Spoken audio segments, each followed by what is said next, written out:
All right, welcome back to the Name Redacted podcast, America's most beloved podcast, the most downloaded Red Sox podcast in the world. We get a full house tonight.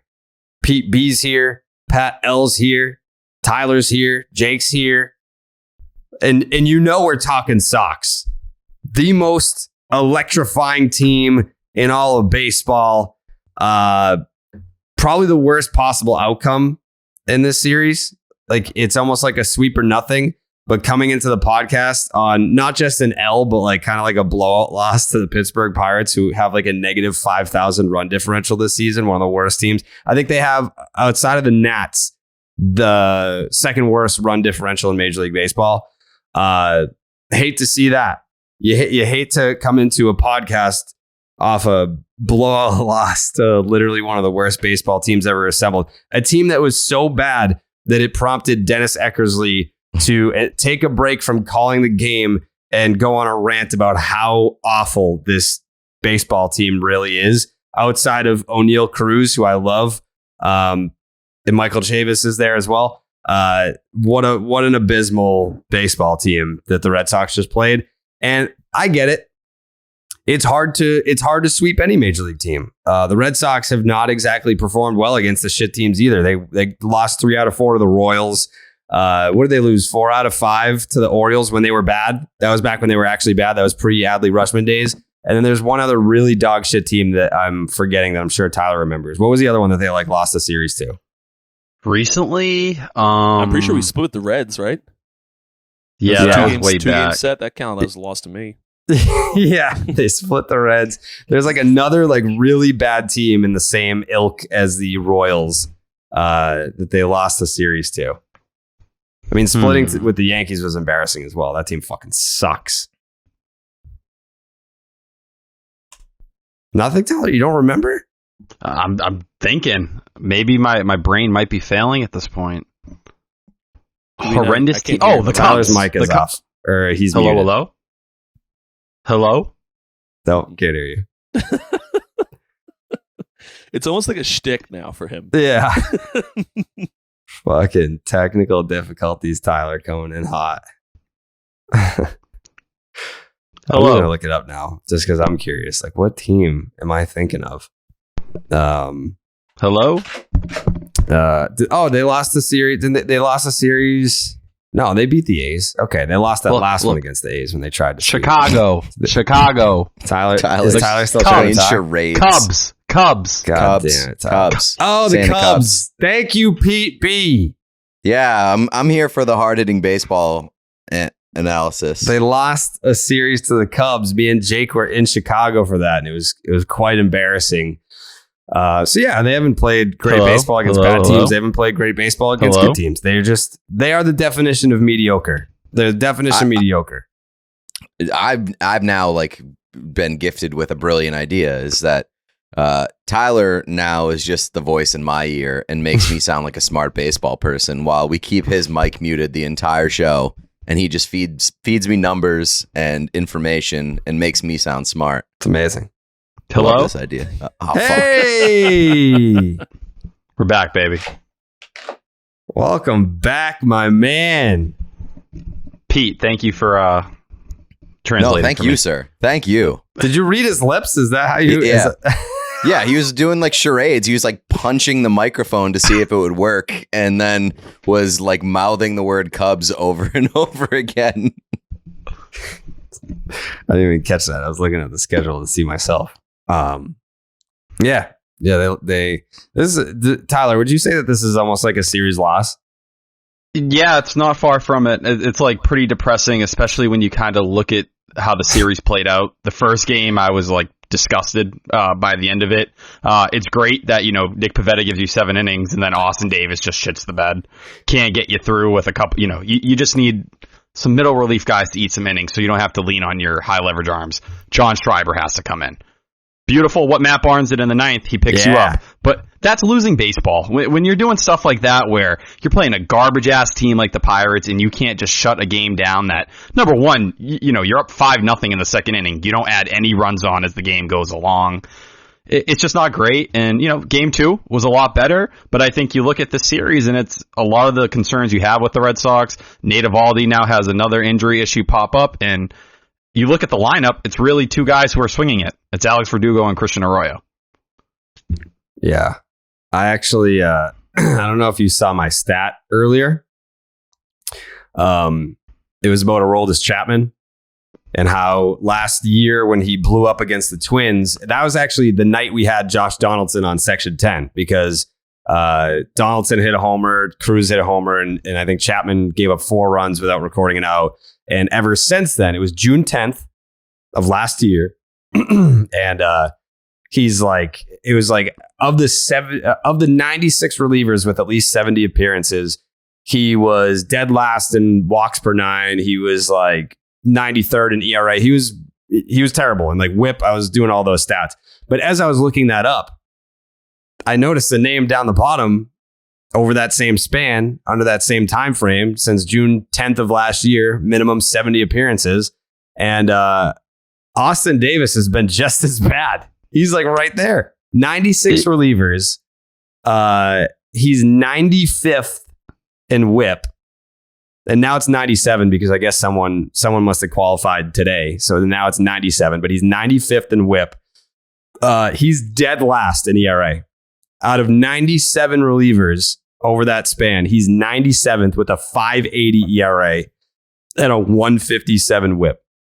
So you could make the case that over that same time frame that Austin Davis is the worst reliever in Major League Baseball. That surprised me because he was so I remember him being so good last year. He's obviously if you were to ask me like how's Austin Davis doing, I'd be like, yeah, he's been really shitty as of late. But yeah, we're talking about a year and a quarter. Yeah, last year I thought he was basically, last guy in the bullpen. I still remember I thought Juan Soto took him deep down in that last Washington series. I was so sure of it. This year, the first couple months of the year, he was pretty good. It was like a really low ERA. Even the metrics, like the advanced stuff, had him like in the mid to high 3s. And over the last month, it's really fallen apart outside of when he's opened. Besides that, you can go back to the Cardinal series when he imploded and forced Tanner Houck into that game as well. Just not a good look. Obviously, Matt Strom's coming back as well. So, you're getting healthier in that bullpen. Is he going to be the guy who's out? Probably not. But yeah, you look at Austin Davis. I sat here, 2 months ago, maybe a month ago when everything was right. And I was like, why isn't Austin Davis getting some more high leverage spots? I felt like that was a pretty big complaint from a lot of Red Sox fans when the bullpen was depleted. Well, props to the Red Sox because they obviously knew what they were talking about because, you can't even put him in a situation where he just has to finish a game off. It's nice today, you make him finish, whatever it was, the last 3 innings and just eat the bullets, but he wasn't good today either. No. Yeah. Austin Davis, I was stunned. Statistically, the worst reliever in Major League Baseball since last June, and that was based off of the Aroldis Chapman time frame. Like I didn't like pinpoint a blow up outing for Austin Davis. Like maybe if you set it to like the starting point of a blow up for Austin Davis last year, the numbers are even more disgusting. I don't know. I guess that totally just washed right over me. I did not realize how bad he has truly been. So just for context here, for people like, I know I just talked about Austin Davis being pretty good to start the year. From the beginning of the season all the way up until July 1st, in 29 innings, he had a 2.45 ERA and a 3.66 FIP. Yeah, that was the Michael Chavis trade, right? Yes. So he was having a really solid year until about the last month, and then it's gone completely by the wayside. Not great. Pete, you watch any of the games? Yeah, I watched today's game. I watched like the first 6 innings. So lovely choice of games for me.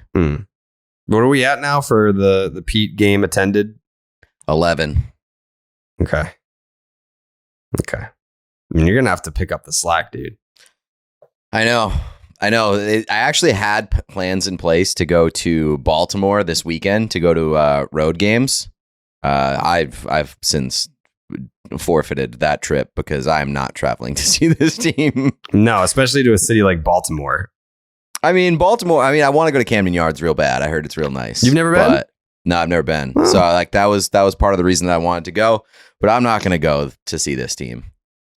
I don't think anyone could fault you for that take. Camden is a nice park, but if you go like 10 minutes beyond Camden, you're gonna get shot. It's just not a good area. Yeah, I've watched The Wire. Yeah. Patrick, did you watch any of these games? I watched all the games. All the games. All the games. This is what I listen. Positive Paul's back in the house. All right, guys. Who the And fuck is Paul? I will be damned. Your if name I- starts with a P. Why wouldn't you just say Pat? because everyone knows That was Positive crazy. Paul. That was crazy what you just said. All right, Anyway, continue. Positive Paul is back in the house, and I will be damned. I will be damned if I sit here for the next 2 hours or quick 45, as Jared always says. If I will be damned if I sit here and we are just negative Nancy's for the next 2 hours, because I mean we're looking. It's just I'm just not going to sit here for that. We have the last, let's say 1, 2, 3, 4, 5, 6, 7 games. Mm-hmm. We've won 1, 2, 3, 4, 5 of them. Mm-hmm. And we got Pittsburgh. Yeah, today sucked, but everyone has shit games. Although I understand we're not that great of a team, but we only used 2 arms today. That's fantastic news when you give up 8 runs. That's fantastic news going into a team that we're going to compete for with the wild card team. We need the bullpen locked and loaded. It's just I'm listen. Seems like you're like preemptively launching a preemptive strike against negativity. Nobody's being negative. Listen, I just sat for 15 minutes. You said you won't go travel to see this team. You just said how bad they are. That's true. Tyler Milliken just went in on how bad this team has played in this Pittsburgh series, which, I mean, we won 2 out of 3. That's all you can really ask from a team who's as bad as they are. Mm-hmm. And we've won 5 of the last 7. You can call me out. I pointed out how Austin Davis is the worst reliever in baseball since last year. You did point out. That's just facts. And Those are facts. It's not negativity. It's facts. No, that's still negativity. And if you that still counts. And if you look at Austin Davis' stat line today, it's not the worst stat line in the world. I mean, he pitched 3 innings, gave up 3 hits, which isn't great, 2 runs, but he had 4 strikeouts. I mean, we always find something to complain about. Now, today was a bad day, but comparatively speaking to what we saw in July, I love what we're doing here. We're winning ball games, and that's all that fucking matters to me. I am past the point of expecting a great product on the field. I'm just past that. All we need to do is try to find ways to win ball games. And over the course of the last 7 games, it's exactly what this Boston Red Sox club has done. Mm-hmm. Pat, they won the series. That's all we can ask. Win series. They won the series. That's the 1979 World Series champion Pittsburgh Pirates you just took a series from. In their house. Everyone knows that playing in Pittsburgh is, I mean, look at the Steelers. You don't want to play there. No. It's a statement series. Statement series against the Pittsburgh Pirates. The one thing that I kind of wanted to highlight here on tonight's game specifically, like Tyler's got the Bluminati and everything. There's almost like a subculture with Josh Winkowski defenders that are on Twitter. Have you noticed this, Tyler? Yes. And honestly, it comes from... I was one of those people on the Andrew Benintendi trade that was very, you got to wait to see what Josh Winkowski is going to be. All the people who only, you're like, Franchi Cordero is all you got. I was like, you just didn't understand the trade. Like, that's just not what it was. Mm-hmm. So I think there is a large portion of those people who put a lot of stock in Josh Winkowski as kind of being someone who is going to prove to be a back-end rotation starter, and that could justify the Benintendi trade in their eyes. I think there's a lot more to it. Luis De La Rosa has been dominating in the lower minors this year. But ultimately, like, I posted the metrics about Josh Winkowski today. He's doing nothing to prove to you that he can be a big league starter. Please read those for the culture. Well, let me pull those up real quick here. It is bad. If anyone wants to ruin their day, go on Josh Winkowski's Baseball Savant page. You will see more blue than really any other page on the internet. So the one thing Jared, that I saw you delivered a take that you were like sick of his attitude. Yeah. So here's where I land on all this Josh Winkowski stuff, right? So Josh Winkowski, I'm looking at great underutilized website. I'm sure Milliken knows about it, but your everyday baseball fan, maybe they don't. brooksbaseball.net. I use this to look at average velocity and all that.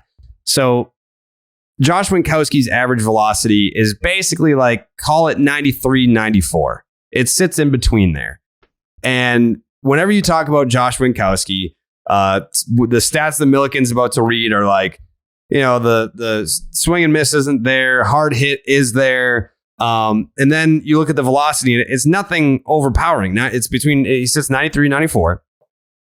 And then you'll get these Josh Winkowski defenders on Twitter being like, you're a fucking idiot. You're a casual fan because you don't know that when Josh Winkowski pitched out of the bullpen, he throws 99 to 100 miles an hour. And I'm like, okay, first of all, he's not in the bullpen. He's not in the bullpen. He's in the rotation right now. And as a starter, he throws 93, 94. Like consistently. Like there's never been a time where it's like, man, Josh Winkowski is, and he's, to his credit, like now that I think of the example that I'm about to use, like I was about to say, when he's in a bases loaded jam, he's not reaching back for 99 to blow someone away. We haven't seen that. But in the examples that I'm fishing for in my head, like he has pitched out of some bases loaded jams without super over the top great stuff. But month by month, May, 93.88.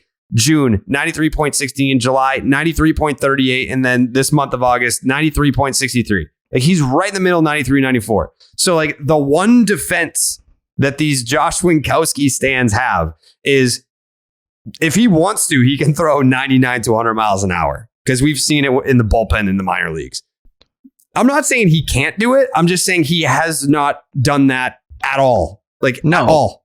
And he hasn't done it at all. And the reality is he did it once down in the Arizona Fall League. And if you go look at those Arizona Fall League stats, they're not very good. His max velocity this year is 96.08 miles per hour. And he did that once in June.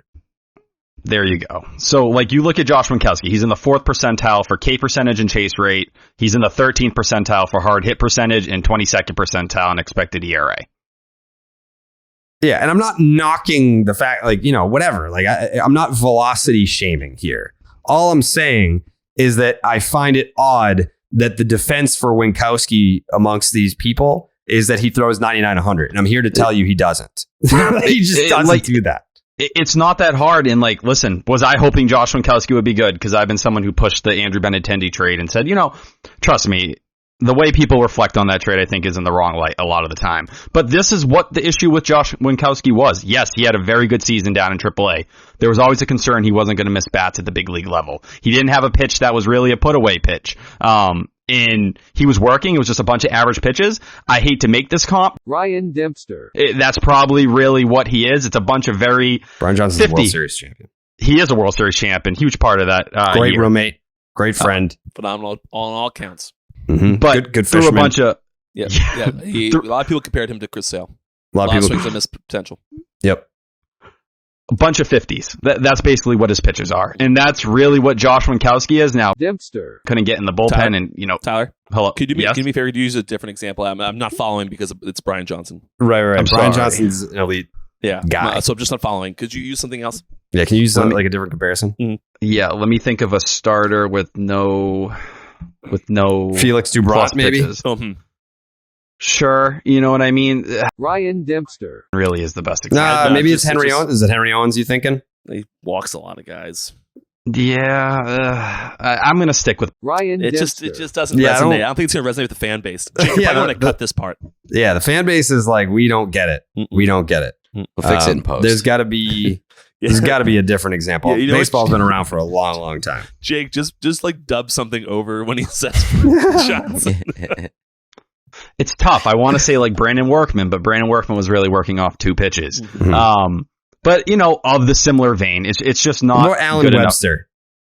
Sure, Alan Webster's not a horrendous example either. It's just very fringy stuff. It's very fringy, where nothing stands out. The velocity's not great, and it's, hey, can he pitch in the bullpen and throw 99? Maybe. Is he? What pitch is going to be his out pitch still? Is that 99 mile per hour fastball? That thing is straight as fuck. What about Michael Bowden? Okay, sure. Keep throwing Red Sox. Justin Masterson, all right? We'll keep going up and down the list. He had a nice change. Exactly. It's just there's just His no wife true. made good cookies. Wife made excellent fucking cookies. Excellent cookies. I miss have you had them, Pat? Oh, you bet your ass I've had them. Wow. First-hand account of this. So if you're an OG Section 10 listener, then we used to open up the phone lines. So and I've said this before. The people that are chirping me being like, oh, it's the Carrabis curse leaving Barstool while they're in last place. Section 10 was born in a last place season, baby. Sure was. We were fucking born in the basement. And that season, we had to get creative because we didn't want to talk about the fucking baseball team. So we opened up the voicemail lines for Red Sox fans to vent. Then there was this one guy who had a mental breakdown about the Red Sox and Justin Masterson. And he finished off the voicemail by saying, at least his wife makes really good fucking cookies. And that was it. That was his sign off. So can you tell us about the cookies? This is like, a long time coming.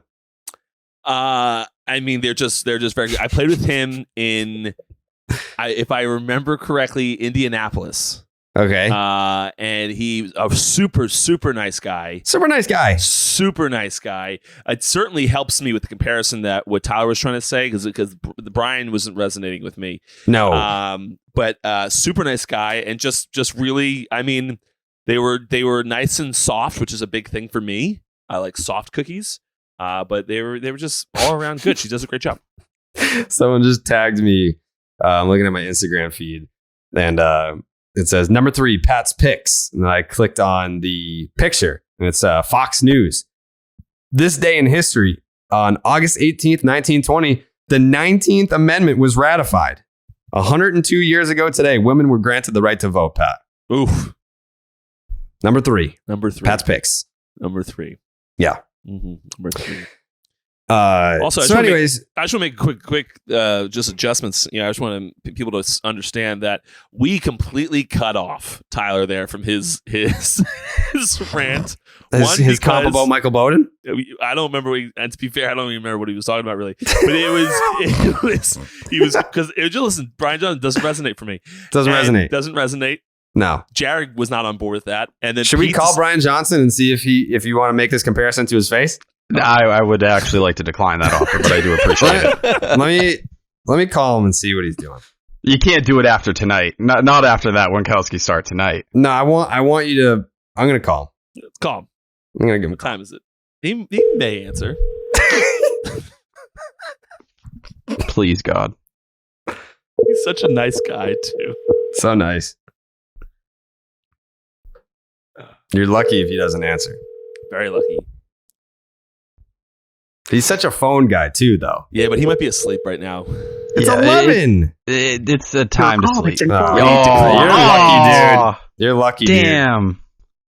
Shoot. You're lucky, dude. I'll fucking call Michael Bowden too if you want me to. I'm gonna stick with my Brian Johnson comp. Jake, make sure you dub off that. Yeah. It's just not a fair comp. Not a fair comp. It means just not. Do you guys have a better one? I'd love to hear it. Michael Bowden. Alan Webster. Garrett Cole. Wow, that's one I didn't think of. Mm-hmm. Pat, a lot of people are saying that you skipped last episode ending your streak because I threw a perfect strike and you didn't want to talk about it. A lot of people were talking about that. A lot of people said that. Listen, I'm not one of those people. I was like, Pat, very important guy. He's got a lot of business meetings. He owns multiple businesses, making a lot of TikToks, doing a lot of lives on TikTok. He's got things to do. I was not one of the people that said that you skipped for that reason. I just want to give you a platform to adjust the rumors. Well, why did I say adjust? Address. What the fuck? Yeah, I'm an adjustment too. Yeah, adjust them. That's how, if you watch my TikTok, you understand that I'm the most influential person on the internet, so I can adjust the rumors as well. But see, the reason why it doesn't make a whole lot of sense is that I didn't really walk people in Boston. No, but I mean, you have the worst intentional walk in the history of baseball. In Minnesota. Yeah, but like you played for, you're most known for being on the Red Sox. Fair. Well, can we actually discuss that though before we get into that? Would you rather an intentional walk be what I did, or the guy hit it and like it drives in a run, like you fucked up that way? Definitely, the guy hit it. Okay, because every time I post my intentional walk, there is a fairly good debate going on in the comments about what you'd prefer. Yeah, but I think like Miguel Cabrera did it. But if it's a homer? Yeah, I think Ted Williams did that. I think Ted Williams hit an intentional walk pitch for a home run. Vladimir Guerrero Jr. did it. I think Vladdy did it. I can't remember if someone else did it. That's like a big name. But when that highlight gets shared, it's about the hitter being like, like you can give credit to the hitter. Yeah. Whereas if you fuck up and sail it, it's completely on you. Oh, like, yeah. And if you're the pitcher and you get taken deep, you'd be like, fuck, I'm just like too good at throwing it over the plate. Yeah. Like those highlights, I can't tell you who was pitching when Miguel Cabrera got the base hit to right field on an intentional walk. I can't tell you who you were intentionally walking when you fucking fired it to the backstop. I can't tell you. And a run came in. Mm-hmm. Who was up? Who were you walking? I don't remember. You don't even remember. No, I remember Justin Upton is who scored from third, though. Interesting. Yeah, and then I remember the next game I pitched, I was in Chicago against the White Sox, and it was a similar situation, and Morneau came up, and they usually, I actually face, if they looked at the fucking statistics, they'd Tyler in the fucking dugout, they'd know this, but I actually always pitched against lefties better, but they just have this thing where you're righty versus lefty, you're going to suck. What the hell was that? Who the hell is that? It's a lefty batter. This short little guy, right? Number 15. Who the hell is that? I have no idea who that is. It's definitely not someone that should be getting intentionally walked. I think it was to get to set a double play. It's Ibar. There's no way that's Eric Oh Ibar, my right? God. Is that Eric Ibar? There's two Ibars, right? I think it might be Eric Ibar. Yeah, sounds right. Like how many times have you been asked to intentionally walk someone in your entire career, like college included? Not college. I mean, I was not intentionally walking people. But Strikeout King, Monmouth. Actually just got taken down. But yeah, we know. Yeah. Confirmed Eric Ibar, by the way. Eric Ibar. A lot in my career. It was always, to be fair, I never did that. I never fucked up one besides that one time.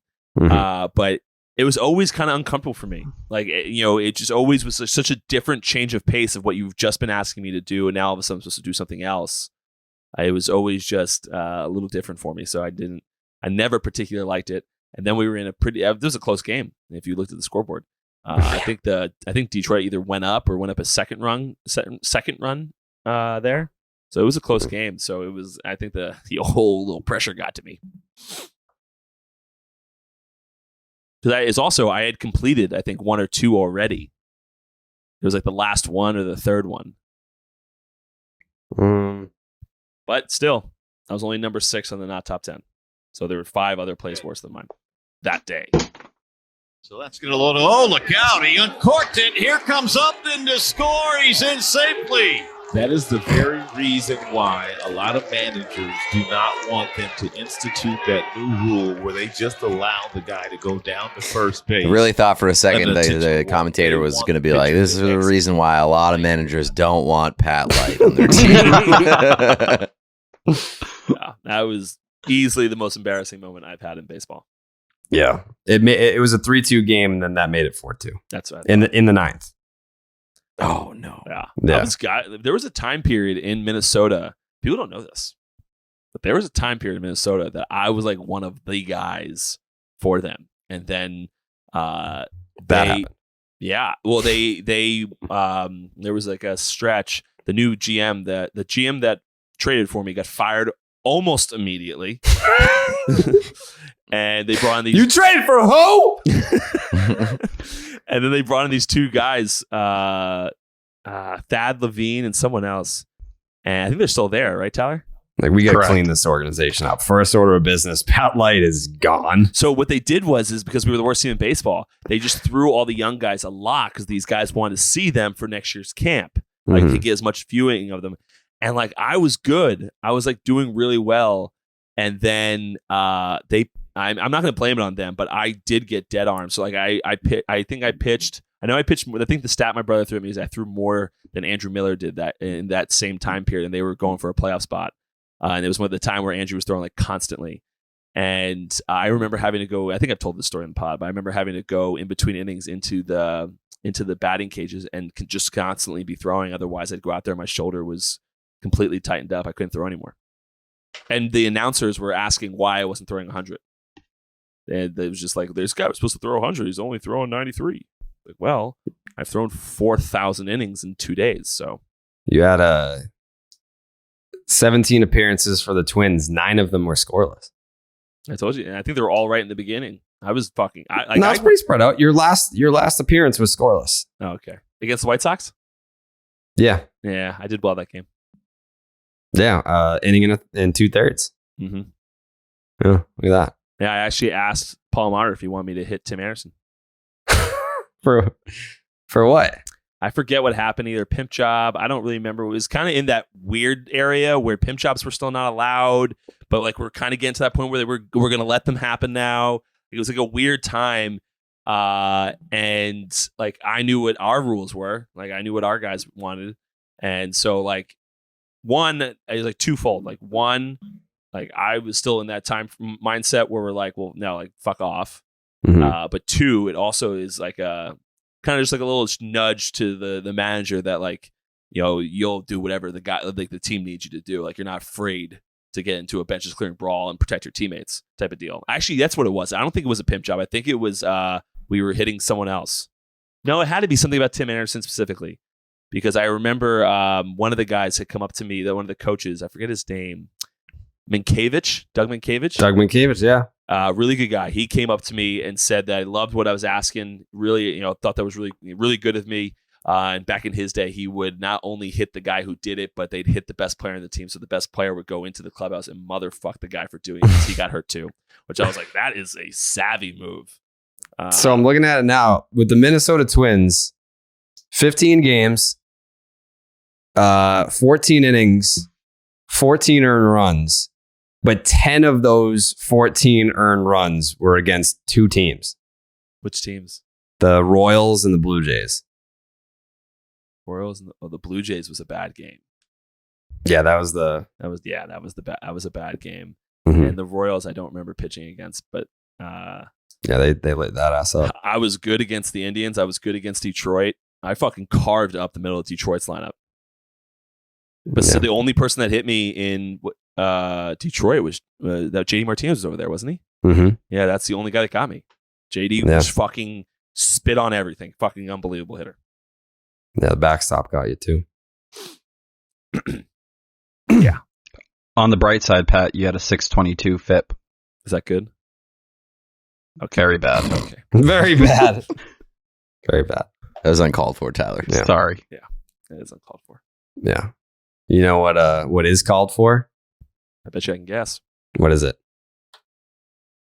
Does it rhyme with shmoo shmoon? It does. It does. Because baseball and beer go hand in hand. No one knows that better than Pat Light. He's a former major leaguer. Now he's owning bars. And Blue Moon is the perfect stadium companion with its bold flavor, bright explosion of color, iconic orange slice ritual, and authentic ballpark roots. In fact, Blue Moon was born in a ballpark, first created at the San Lon Brewery in Denver, Colorado. From first pitch to extra innings, the Blue Moon guarantees a one-of-a-kind beer experience every single time. Pat, what do you remember about drinking Blue Moons after a dominating relief appearance for the Minnesota Twins? I remember everything about them. Every time I'd go into the clubhouse, that they knew win or loss, they would have to have a Blue Moon in a pint glass with an orange slice on it for me upon my arrival. So, yeah, that was a thing that happened, definitely. They used to call you Patty Blue Moons. They did call me Patty Blue Moons all the time. Patty Blue Moons. That was a fun nickname that was going around. Because who came up with that nickname? Who was that? Brian Dozier and Joe Mauer combo. Right. Mm-hmm. That is cool that you got to play with Joe Mauer. It was. Very nice man. Yeah. Mm-hmm. Yeah. From its refreshing flavor with Valencia orange peel for a subtle sweetness and hints of coriander. Blue Moon Belgian White is one-of-a-kind beer and it's made brighter. It's carefully crafted and full-flavored with refreshing notes and a smooth, creamy finish. Why strike out with the same old beer when you can get something that's one of a kind? Best served with a signature orange garnish. They call it the Patty Light orange garnish. in Minnesota, still to this day, to showcase its beautiful hazy color. A beer this good only comes around once in a blue moon, but you can enjoy it all season long. Break out of your same old beer slump. Blue Moon Belgian White is one of a kind every time. Get Blue Moon Belgian White delivered by visiting get.bluemoonbeer.com/Jared to see your delivery options. That is get.bluemoonbeer.com/Jared. Blue Moon, made brighter. Celebrate responsibly. Blue Moon Brewing Company, Golden, Colorado Ale. I don't want to spend a ton of time. We're going to get back to the Pirate series and all that because we got to call Coley for the Clark's Ketchup Series MVP. But I did want to bring this up and get everyone's opinion on this. Pedro and Poppy essentially saying, listen, I know Fernando Tatis Jr. took steroids, but can we just let it go? Why are you guys harping on this? I love them to death. Two of the biggest legends in baseball history. But then I also saw there was a quote from Pedro that was the total opposite end. He came out and said they're doing my boy dirty. And then he came out and said, I'm very disappointed in this and that. I don't know where Pedro officially lands on this, but Poppy was essentially saying they're railroading him and they need to handle this situation better when someone tests positive. I don't know what they're supposed to do. It's not back when Ortiz was on the 2003 list. That was pre-testing. That was 2005 was when they implemented testing. 2003 was an anonymous survey to see how many guys were taking whatever they were taking. And if it was over a certain percentage, then they were going to bring in testing. And it was anonymous, or it was supposed to be. And I've mentioned this a bunch of times, but Ortiz's name only came out because the Mitchell report came out in 2007.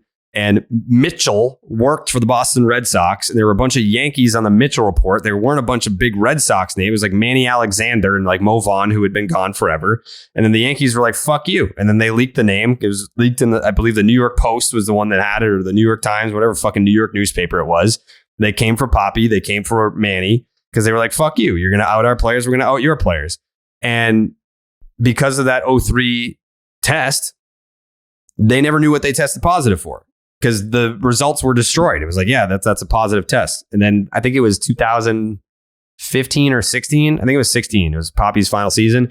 That's when Manfred came out and he was people were testing positive for supplements from GNC on that 2003 test. They were popping for you could literally take something from GNC and that would flag as either a false positive or it didn't have to be steroids. And Ortiz never tested positive. So I think he's probably coming from a place of I know what it's like to have your name and your reputation smeared when you didn't necessarily take something illegal. But in the case of Tatis, it was an anabolic steroid. What are we talking about? It's not a fucking ringworm. I know what the excuse was. It was ringworm, but you don't use anabolic steroids to cure ringworm. That's what it was. That's what he tested positive for. It's just very weird timing, considering the last time before Fernando Tatis Jr.'s rehab assignment, the story was that his wrist was not healing properly, that he was having a hard time. The Padres expected him to have healed quicker than he was. I wouldn't be surprised at all if Fernando Tatis Jr. trying to get back, just trying to get his body right. But steroids don't help that. Steroids don't help bone growth. They don't they help you get bigger, stronger, faster. But HGH is what you would take. That's what Andy Pettitte got caught for. Andy Pettitte was taking HGH to heal from a knee injury or whatever it was. That explanation I can live with. I can sit with that and be all right, yeah, guy's older. He's trying to get back on the field and heal faster. Fine. But if you're taking a steroid, that's not to heal faster. It's just, the question is, has he been able to get through these periods based on luck? He mentions, he goes and says, in spring training, I was tested. There was proof that I didn't, pop positive. I think when you see David Ortiz and Pedro Martinez, the big reason those guys push back is because, let's be real, it's probably one of the key young players from their country, representative. Him having this stain on his legacy is going to follow him for his entire career. I think Alex Rodriguez put it the best way, where he talked about, he's I just wish people learned from my mistake, because this is something you're going to have to explain to your children one day. You're going to have to explain to your family and your friends and say, hey, like, this is why I won't ever be considered in the same light as these guys, you know, the Derek Jeters of the world or whatever it may be. And I think the whole situation's uncomfortable between, you know, what you're hearing from Mike Clevenger, you know, speaking out. Jerks and Profar is really the only teammate I've heard so far with anything somewhat positive to say. And then the video comes out of him today, like his entire church was praying for him. That was, so his mother responded to that and said that that's from 2021. Oh, so that is an old video. Mm-hmm. Yeah, so like that added to the weirdness, but then you have his brother go and make that post today, kind of, you know, taking shots at Pedro. And we played the clips on Zolak and Bertrand back and forth a bit. His brother week. said something about Pedro? Yeah, that was the Instagram post that came out What today. did it say? Because it was in Spanish, right? Yeah, he basically was like, Pedro, I got so much respect for you, but why wouldn't you come and say these things to him? Why wouldn't you come and talk to him as someone who, you know, he's a Hall of Fame kind of guy already, and, you know, it's his brother, so he's going to inflate. He's a paid MLB analyst. Exactly. So basically he was just like, I don't understand, Pedro. Like, my dad always told me, like, how great of a guy you were and how real you were and, you know, how great you were as a player and all this stuff. I just don't understand why you didn't come and talk to him first before making those comments. But like you said, he went from blaming the Padres and then completely flipped the script, where he was saying, you know, the Padres should be aware of this stuff, blah, blah, blah, blah. I don't know. There's just a lot of weirdness around the situation. And I think how the organization is speaking about him, and now with Juan Soto there, it really does raise questions, because at the end of the day, there's only so many $300 million contracts you can hand out. Tatis already has one. But do they look at him in a different light now and say, hey, this is a guy, you know, we don't believe we can build around, because between the motorcycle accidents and this, it doesn't seem like he has a lot of friends in that clubhouse right now. Yeah. At least he's got Jerks and Profar, though. A couple things here I'd like to shine some light on as far as inside the clubhouse. One, especially a guy like Tatis, like everything that enters that man's body is coming from San Diego. If he were to go get something from outside of that, he's doing it for a reason. Two, who he's getting that from isn't always the smartest guy. So he may have been, you know, led to believe that this is going to help him recover quicker, and this guy that he got from is just a moron. So he's not going to a trained specialist. He's going to some guy that is, you know, the steroid game is a weird fucking game where you get, not that I ever did them, but it's you don't get them from like your doctor that comes into the clubhouse, or the 7 doctors that come into the clubhouse. So that's another thing. And then the other thing, when we're talking about going after Pedro and stuff like that, I mean, fuck off, honestly. Like you took steroids and now you're mad at me for saying something bad about you. Like, you made your fucking bed. Now you got to lie in it. So it's not for ringworm. It's ridiculous. You took steroids trying to heal better. It was the case, trying to heal better. You're a moron because you took the wrong fucking thing, and now you got caught for this. All around, just stupidity, and probably has bad people around him advising him to do that because he's a kid at the end of the day. So just all around dumbass. That's it. And it feels like between the stuff, like the motorcycle stuff going, and his quotes afterwards, like he shows up to spring training, it's already hurt. And then they ask about the motorcycle crash and he's like, which one? Like, there is a severe lack of maturity, feel for what's going around him, which is insane, because I think what we've seen from, you know, a guy like him who comes from, you know, his father, a legit player in the game, who really good player who spent a lot of years and was well respected. Usually these guys don't make these kind of mistakes. They get it. He just doesn't get it. And that's the weird part. It's just, what is the timing? It's too weird that he popped right now, that you tested positive at this point in time. Like this, you randomly just thought this was the time to start taking things. Like, you're established, you got the contract. Like, did you feel like you had to live up to the contract? What is it? It's just, I don't know. It's weird timing. That's the one thing that continues to stick out to me. Pete, you ever take steroids? Have I ever taken steroids? Yeah. I have not. Really? No. Never knew that. Yeah, sure, pal. I did.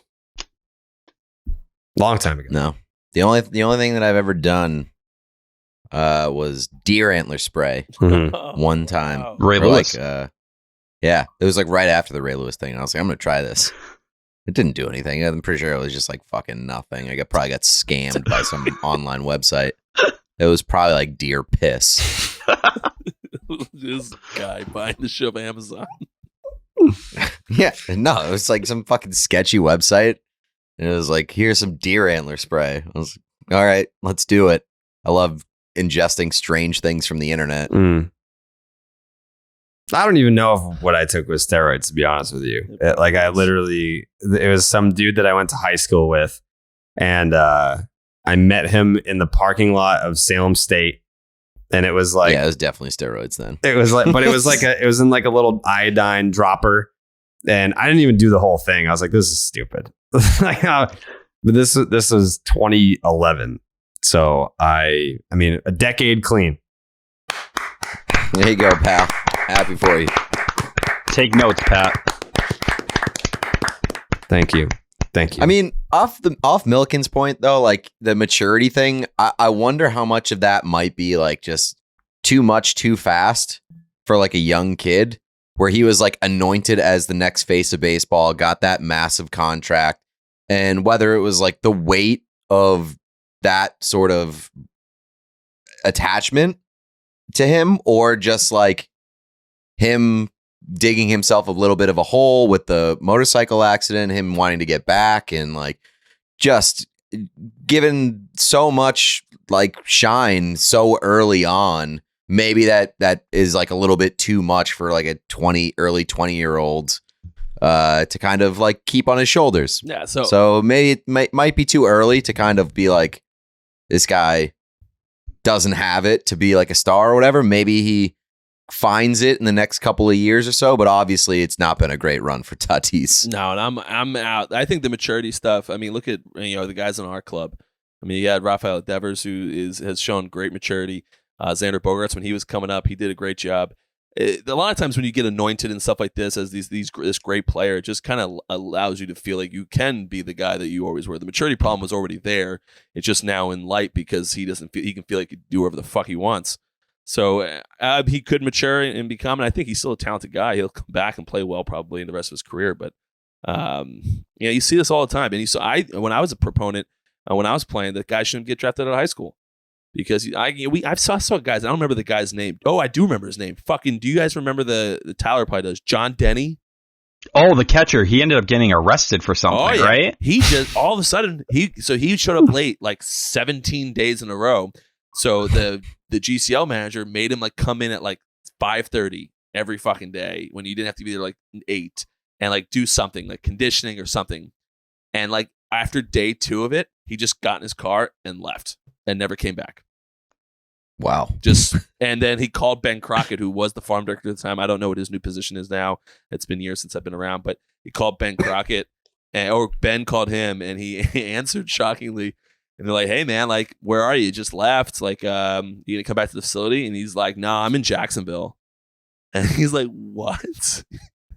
Like wild shit. And like I saw this stuff all the time. Like, sadly, I saw it all the time because we draft these young kids that aren't, mature and not ready, to handle this type of stuff, like Pete said. But again, when they're that, immature, I remember Cody Kukoc. Remember that name? God, yeah, Pat, you're throwing me down a I know. hole right now. Cody Jesus. Kukoc, he was my teammate in 2014. Played in Sam. The guy threw 99 from the left side with one of the most disgusting changeups I've ever seen in my damn life.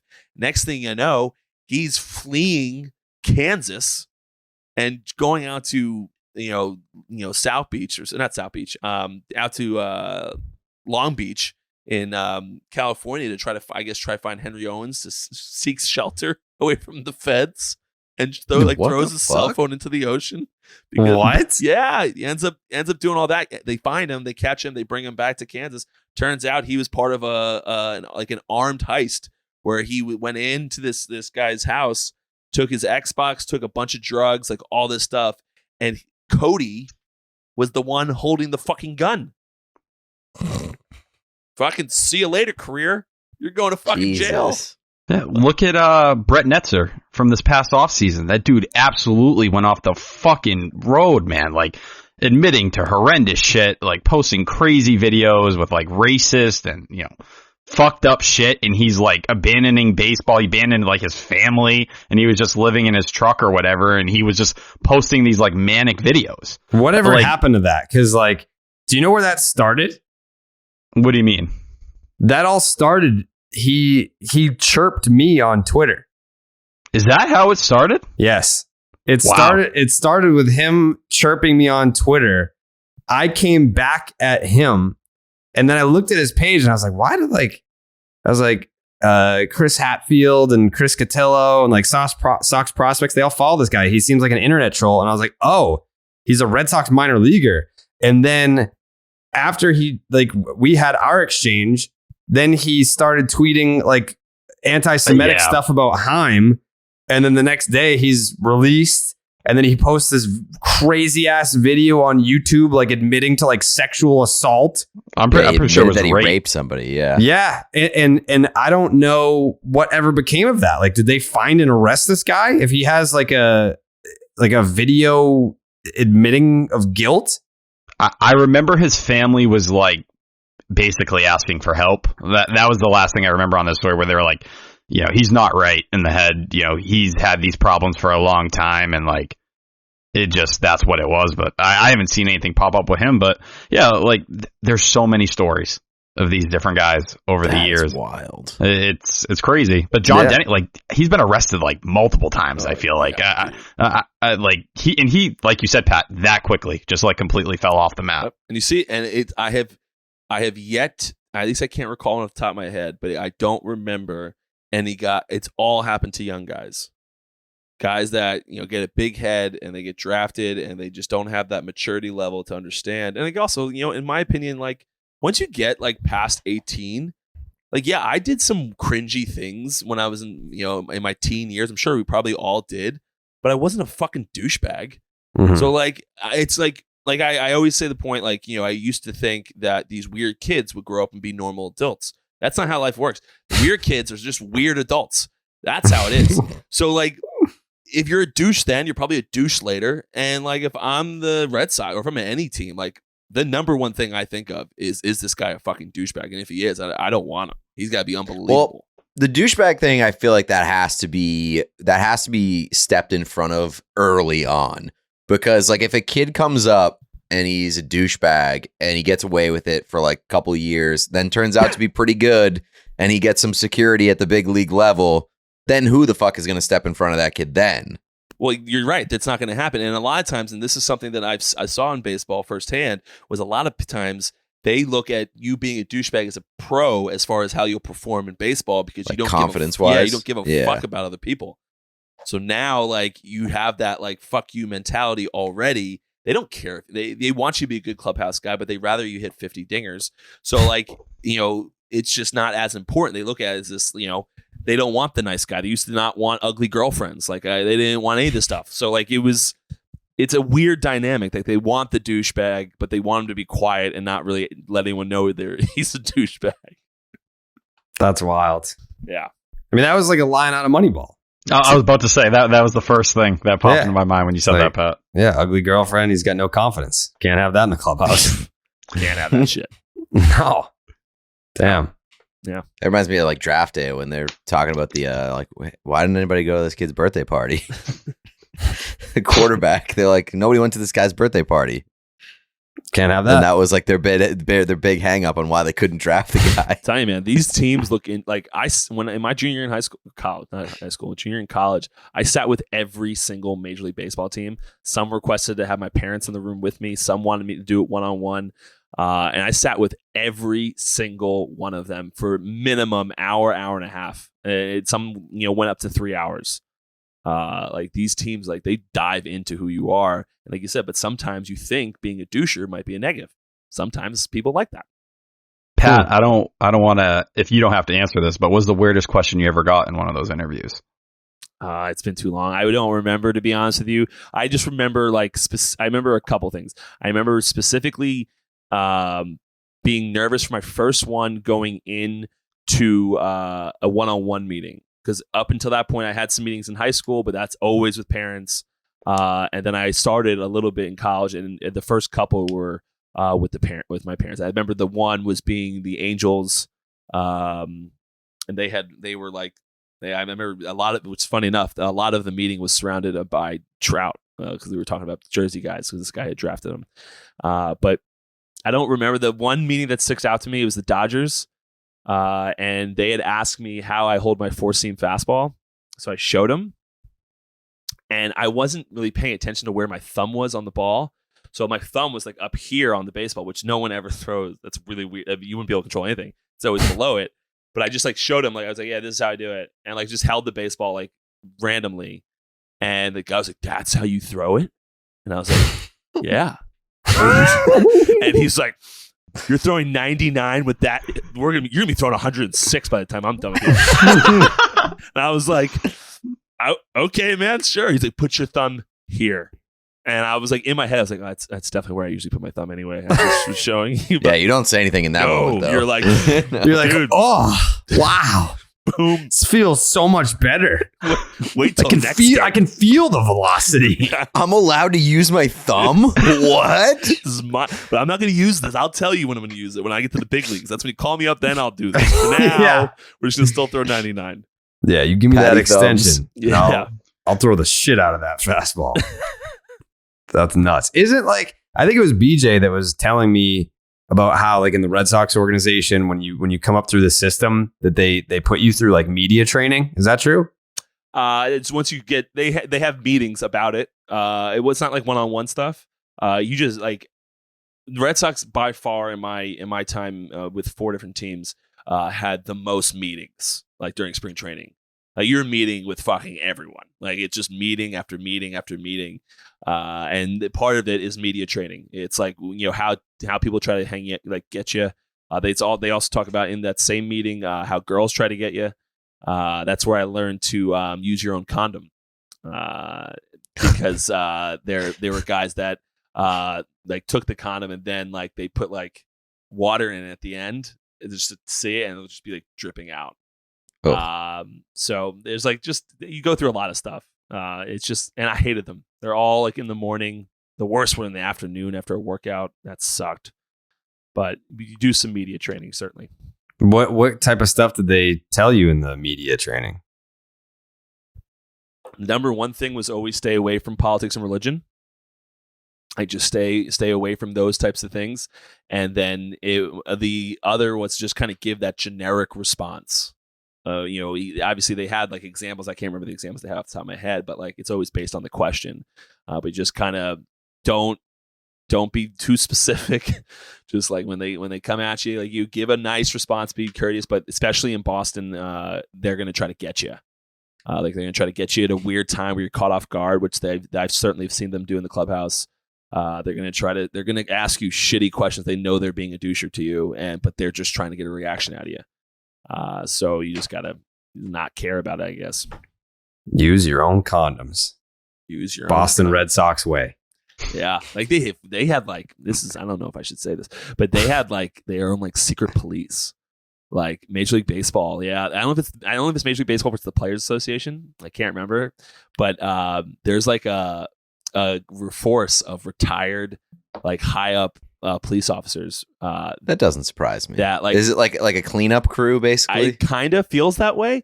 I thankfully never had to use them, but they always told you if something were to go wrong, you call us immediately. And then they come in. Now there's nothing you can do. Like if you get arrested that night, unless someone's nearby, maybe they can help you. But like they have like a whole force that if something were to go wrong, you talk to these people and these people only. And it was almost, you remember, this is what I thought of as a 21-year-old kid in these meetings. You remember you've seen the movie The Santa Claus? Oh yeah. With Tim Allen? Mm-hmm. Oh yeah. Yeah. So you remember it's the first one. It's when the elves, I don't know if you. Oh yeah. When they call them in to like get them out of prison. Yes. Yeah. And it's like when they land, it's like the corniest the tinsel police or whatever it is. And it's like the corniest line when they land on the roof to get the kid. Like, don't worry, we're the good guys. That's police. So I don't think I've ever told this story before. I'm going to omit the name of the player. But there was one night at Baseball Tavern where I wasn't drinking. I was like, I got to be up early, but I'll still come out. And there were some players that were at Baseball Tavern. There was one that was particularly shit-faced. And he was like, do you think you could drive me home? And I was like, yeah, sure, no problem. So I'm driving this player home and we're like kind of like on the highway. And he's like, stop the car, I got to piss. So I was like, all right. So I pull over and he's pissing on like the side, like out towards like the side of my car. I was like, bro, there's like people coming. I was like, he's like, don't worry about it. He's like, don't worry about it. Like we know all the cops. We know all the cops. And I was like, all right, cool. So then he gets back in and is not paying attention. And we go past his exit. He's like, oh, that was my exit. Stop. And I was like, what do you mean stop? I was like, I gotta like go around. Like I'll figure it out. He's like, no, pull over, put it in reverse. And I was like, God. Bro, he's like, dude, don't worry. Like, we know the cops. So I was like, all right, whatever. So I throw it in reverse and I'm going backwards, like down the highway, and then go off the exit to then drive him home. And it was very funny. Like when I dropped him off, he like didn't. It was like one of those like high school dates where you're just like sitting in your car talking because you have nowhere else to go because you both live with your parents. So I pulled up in front of his house and he just didn't get out of the car. So he just like stayed and like talked to my car for like until like 1:30 in the morning, 2:00 in the morning. And then at the end, he's like, all right, man, like, thanks for everything. And he just goes inside. But it probably wasn't even his house. Yeah, it probably wasn't his house. But he knows the cops, don't worry. Yeah, he was very adamant about like, no, we know all the cops. Like, I'll just say that I'm me and we'll be good, dude. You can drive backwards down the highway if you want. And I can just piss in public. It's all good. So that checks out. Checks out. Yeah. Mm-hmm. World Series champion, though. Yeah. I'll tell you, if there is a city. Yeah, that's going to look the other way. It's Boston. Yeah. 1,000%. Yeah. And at the time, like they definitely would have looked the other way for this guy. I think I know who it is. Text it to me. Just context clues. Text it to me and I'll tell you if you're right. I think I know who it is too. I'm going to text you too. All right, put it in the group text. We could all say the name and Jake and then bleep it. Yes. But then people will read lips. Well, can't you put the black bar? I can put. That's a whole. Put my hand over my mouth. Yeah, put your hand over your mouth. Okay. Mark Napoli. That's my guess as well. Wow. Okay. Why don't you put your, that would have? How about you put your name over your mouth, or your hand over your mouth, and tell us? Is it? Oh. It was I'm not surprised. That guy's a lunatic. Yeah. Good for him. Yeah. Great times. Wow. I have a story about that Jake's gentleman. writing all this down. I gotta bleep this out. I have a story about that gentleman, but I'm not going to share it because then it could lead to people guessing. Right. We know the cops. That's exactly what that guy would say. Yeah. No, we know all the cops. We're good. But breaking news. Oh, God. We have a new sponsor, a late season call up, if you will. CBD MD, the leaders in hemp-based CBD and Delta-9 THC products. These guys have everything that you could possibly need to just straight up feel better. And their latest breakthrough is Delta-9 THC. These sneaky innovators found a way to get these Delta-9 THC products shipped directly to your door. Now, some restrictions may apply because, of course, they do. So check your local laws before purchasing. But I'm telling you, the stuff is the real deal. They've got gummies packed with 10 milligrams of THC, perfect for winding down after watching the Sox blow a game against the Pirates.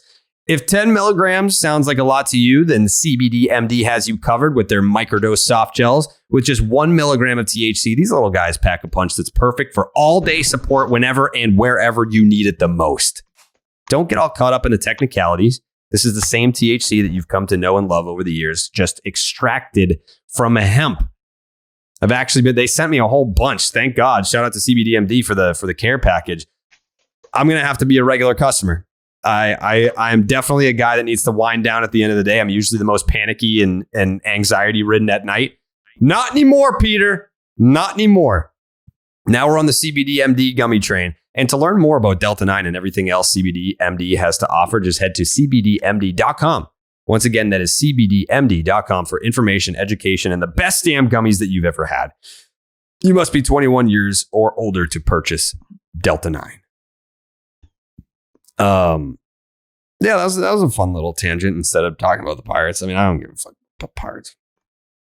No, I mean, who really does? We won the series. We did what we needed. I mean, who really does? Now, the only thing relevant about the Pirates is that they have my favorite GM, Ben Charrington. Yeah, leading the charge over there. Right. Also, can we? How did the Texas Rangers GM last as long as he did in that job? Like what? That was like 16 years. Or some shit like that. World Series. Just living off losses.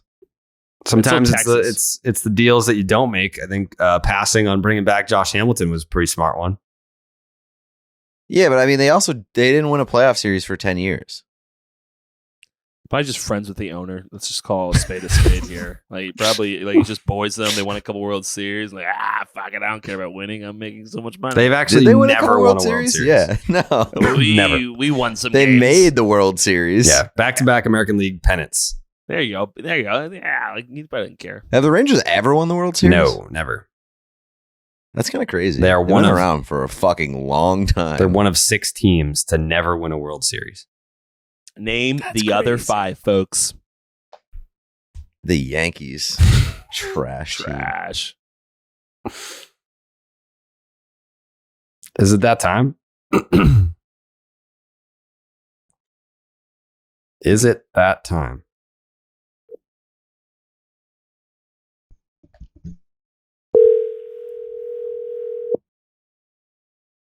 That's not Brian Johnson, right? It's Brian Johnson. Oh, no.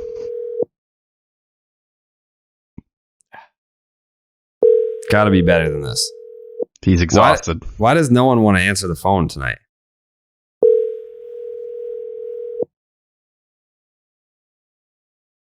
Your call has been... God fucking damn it. No Coley. No Coley. We might get a text, though. James Paxton was lifted from a rehab start today. After how many fucking innings was it, Tyler? Oh, innings? Let's 2 batters. Outs, 2 batters. 2 batters. Did he get any outs? Yeah, I believe he retired both of them before he went down. Wow. So that's promising. When he's back, he's a guy that's just going to absolutely mow people down. He's just got to be healthy. He's never healthy. Yeah. That guy is never healthy. He has been before. Once. Well, he's been healthy once. I mean, it puts them in a weird spot now because they go into this off season. You know, if he's out more than a week or 2 or whatever it may be, you know, best case he was probably going to make 3 or 4 starts, maybe at the end of the season. He could be the Rich Hill of 2015. Sure, that would be, you know, fun. But you look at where he is, it's like they have, if they pick up the option, it's 2 years at 26 over both, so 13, or he has a player option for 4. Yeah, let him just wait it out until spring training. He'll take 1 year, $4 million. Who the fuck's giving him that? Yeah, I think I wouldn't be surprised. It depends. He's now had multiple setbacks coming back from Tommy John because he was supposed to be back originally. He thought he was going to face hitters in like May, and then he had the whole elbow soreness problem. Mm-hmm. So he's making like $10 million this year, isn't he? Yeah, it's a $6 million salary, and with the $4 million player option, it boosts them back over. Because it has a buyout and everything as well. People want to say that I'm overpaid. Jesus Christ. He hasn't done anything. Not a bad deal. What pisses me off about this deal is, once again, you do things like this if you're over the luxury tax and you don't give a fuck and you're trying to make an investment for the next couple of years. Oh, we let Eddie walk and he actually got, you know, pretty decent money for what it was in terms of AAV. Well, let's try to get a good deal on James Paxton for a couple of years. Awesome. Well, you end up being over the luxury taxes. That's one of your main reasons, and it's a year where you didn't push all your chips in. So once again, moves like you want to be that team, like you want to spend big, like you want to compete, you know, at the highest level, and then your actions and roster don't reflect it. They don't reflect it. And also, I listen, I'm just thinking of James Paxton and Chris Sale is 2 of the guys you're leaning on next season. Taking your chances. Get him, Tyler. Go off, King. It's just concerning. I'm scared. I'm sick of pitcher injuries. Nate Eovaldi now being hurt. Like, this is the Nate Eovaldi he's been throughout his entire career. So, like, was 2021 just this nice breakaway from it where he was able to stay healthy? And, I wouldn't be shocked if he's here next year. I really wouldn't. But then you're talking about 3 guys that have significant Riverside injury problems. He was rolling. Yeah, Riverside gives like as a length. Nope. It's a bad day for me, boys. I'm scuffling a little bit here. You're doing great. Yeah, I think you're doing. I wish you made TikToks. I would fucking stitch every single one of them. Yeah, you should get on TikTok, Tyler. Why aren't you on TikTok? Yeah, I don't know. I can't picture him. I don't know what I'd post on TikTok. You post just that, and then I would use it. Yeah. So here's how you would use TikTok, Tyler. Okay. You're a big Twitter guy. You would say Twitter is your favorite social media platform? 100%. I think for you guys, probably, I don't know if you noticed, but my Instagram's dead. Like, I really don't post anything on Instagram. All right. So if Twitter is your bread and butter, here's how you use TikTok. You use the green screen function, right? And you put a tweet behind you, and then what you're saying is like the caption to your quote tweet. Just That's the say key. what you type. Yeah. Or you just have like a stat-based TikTok where you deliver like statistical information via TikTok. People would love it. I've heard MLB TikTok is like really bad though. Like there's some horrendous things out there. You're the savior. I could be. Save Maybe the us, first time. I joined a Pat Light live TikTok yesterday. Terrible. Listen, a lot of people talking about it. It was bad. I got like a DM from Jared on TikTok being like, "Yo, Pat's live." So all right. So Pat like was doing this live, right? For 60 people. And he's like, all right, we gotta get the shares up. We gotta get to 1,000 shares. Everyone share. Are you sharing the link? Are you sharing the link? Everyone sharing the link? So it was really just 60 people sharing the link 1,000 times. And so he's like, I see Jared Carrabis in the chat. You better share that link. You got to share the link. And I was like, who could I send this to that's not going to be like, what the fuck are you sending me this for? So I was like, all right, here you go, Pete. Thank you for sharing. I can't confirm. My take was, why the fuck are you sending this to me for? Yeah, you didn't like, I thought, I was like, yo, he didn't even see it. You just fucking blindly opened it and went in there and didn't say anything to me. I blindly opened TikTok and like was like, I got a message from Jared, and like Pat was still live at the time, so I joined it, and I was like, and he was like, oh, I see Pete's in here. I was like, what the fuck is going on here? The best part of for me, was the end. I don't think any of you were in it. And I was wrapping it up. I was like, I'm tired of talking to myself. And literally, I see Jake get into the thing. And I just, my response was like, ugh, Jake's here. I feel obligated to stay now. And Jake puts in the chat, yeah, you just got to do a quick 45 for me now. Yeah, quick 45. Yeah. Yeah, I was in there for a while. I was in there for like at least a half hour. Yeah, you were. Yeah, I was supporting. Listen, I'm entertaining. That's what it was. I was so entertained by it that I knew I couldn't leave. Listen, smash that subscribe button. I'm a follower. Same. I didn't even know Pete had TikTok. I got a TikTok. Do I follow you? I don't know. I feel like if I knew, I would follow you. So maybe I have no. Let's find out if I'm following Pete. Let's find out. Yeah, Pat was like, I see Jared in the chat. He's got to share the link. And I was like, Pete. My TikTok game is weak for sure. That's not true. Your TikToks look like they're professionally shot in like a movie studio. Well, I mean, like they look nice because I basically just repurpose videos that I do for work and I turn them into TikToks. TikTok. Got it. That's pretty much all my TikTok is. It's just repurposed stuff. I don't think I've ever made like an original TikTok. It's always just like, this is something that I did before. Yeah, but you have it as like videos that you've taken for other purposes. Mine are like produced videos. Yeah. I've taken some of like the DraftKings stuff that I've done with Emerson and made those into TikToks. Oh, look at that. We got oh wait, I'm not even following Pat. No. What the fuck? Damn, dude. I thought you guys were tight. I didn't know he had a TikTok. I swear I had not. I did know that you had a TikTok, and I swear I was following you, but apparently not. Well, I'm all over your For You page, so. Yeah, apparently. Jake, do you have a TikTok? Yeah, Pat. Jake does. TikToks pop up like first on my TikTok every single time. Always. Well, you want to know why? Because I'm sure you both interact mainly with Red Sox type stuff. And I am all over Red Sox fucking TikTok. If you hashtag Red Sox, it's all Pat Light. Interesting. Oh yeah, that's another thing. You hashtag Pat Light. Like, do you think people are like, I gotta hashtag fucking search Pat Light? No, you don't. It's not about where you search, Jared. It's for TikTok. It's the algorithm. So if you feeding the algorithm, yeah. So if you go if you hashtag, I hashtag myself every time. Everyone, pretty much all the big people do it, and the reason being is that if you interact with a video that has that hashtag, they'll show you more videos that have that hashtag. So if you interact with my videos, and I always hashtag Pat Light, all of my videos are going to be shown to you. So that's why you constantly do it. It's the first actual platform. I don't know about Twitter. You guys know better than I would. But it's the first actual platform that I actually know how to use the hashtags. I've always just been fucking lost, and Jared can speak to that from 2016. You love hashtags.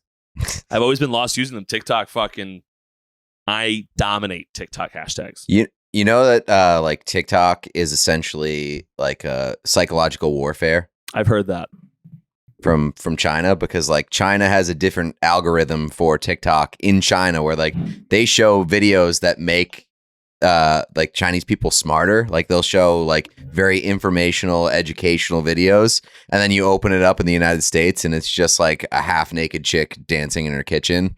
That's educational. And it's just like I suppose, in Gotta one know your way or audience. another. Yeah. What that asked. Yeah, I mean, like I don't have a problem with it, but it's a real psychological tool.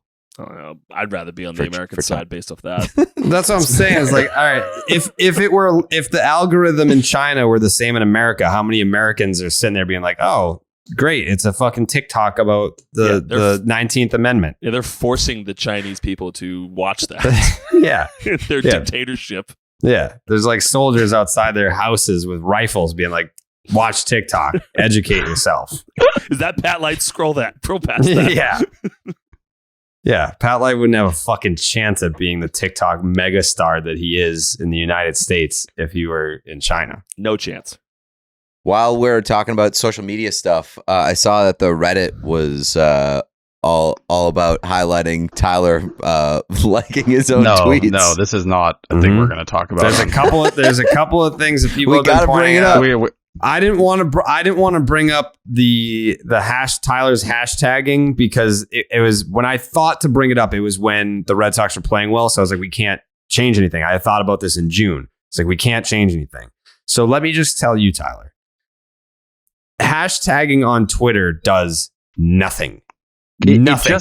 And hold on. And it's not aesthetically pleasing. The less action in the tweet, the better the engagement. So you're only hurting yourself. You would think that hashtagging your tweet, like no one is sitting there looking at hashtag Red Sox being like, what kind of like Red Sox tweets are out there today? Like people are following who they're interested in, who's funny, who's interesting. You have plenty of interesting information. You have videos, you have statistics, you have great commentary. But what turns people off is a tweet that's too busy. So if you have like a video and a caption and then a space and then some hashtags, people are going to be like, this is too much. There's too much going on. Like, and the people that click like the hashtags who would click the hashtags are probably not like the audience that you're going for. No. It's probably like 80-year-old dudes who like don't know how to use Twitter. Right. And like once they see you talking about FIP and SWIP and Swift stats, they're like, what the fuck is this? Yeah. This kid has nothing for me. Yeah. And they'll just block you or unfollow you. So that I'm giving you this advice to help you as someone that I'm a Twitter guy. I'm not an Instagram guy. I'm not a TikTok guy. I'm a Twitter guy. And if I even said it to Jake today, because we were supposed to tweet out a video today for the first pitch. And then part of the requirement was like using hashtags. And I was like, this is going to kill the engagement. Like the people are going to see that and be like, fuck, no, I'm not retweeting or liking that. So we're going to figure out a way around that. So I want to see you succeed, Tyler.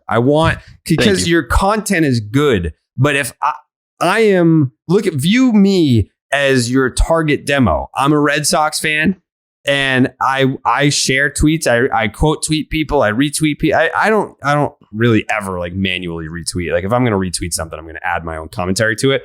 But if I quote tweet something that has a bunch of hashtags, that's just taking up more space. That's not good. We don't want that. We want less space. Simpler is better. Less is more. And how many followers are you at right now? Let's set a follower goal for the end of the season for Tyler. What are you at right now? 12.2. Let's get you to 15,000 by the end of the end I of think the you year. got to be aggressive because I look at Tyler's stuff and I feel like you've grown quite a bit this season.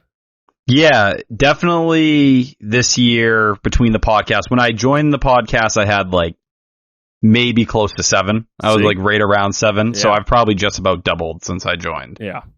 I won't lie. So obviously I'm newer to this game, you know, about, I really wasn't even working in sports media until about a year and a half ago. The hashtags were my way when I was first trying to build my Twitter audience, and people can go way back to the years. The hashtags didn't really become a thing until like 2020, 2021. Then as I did them, because I was trying to get people's attention, I was trying to pop up, it became part of the thing.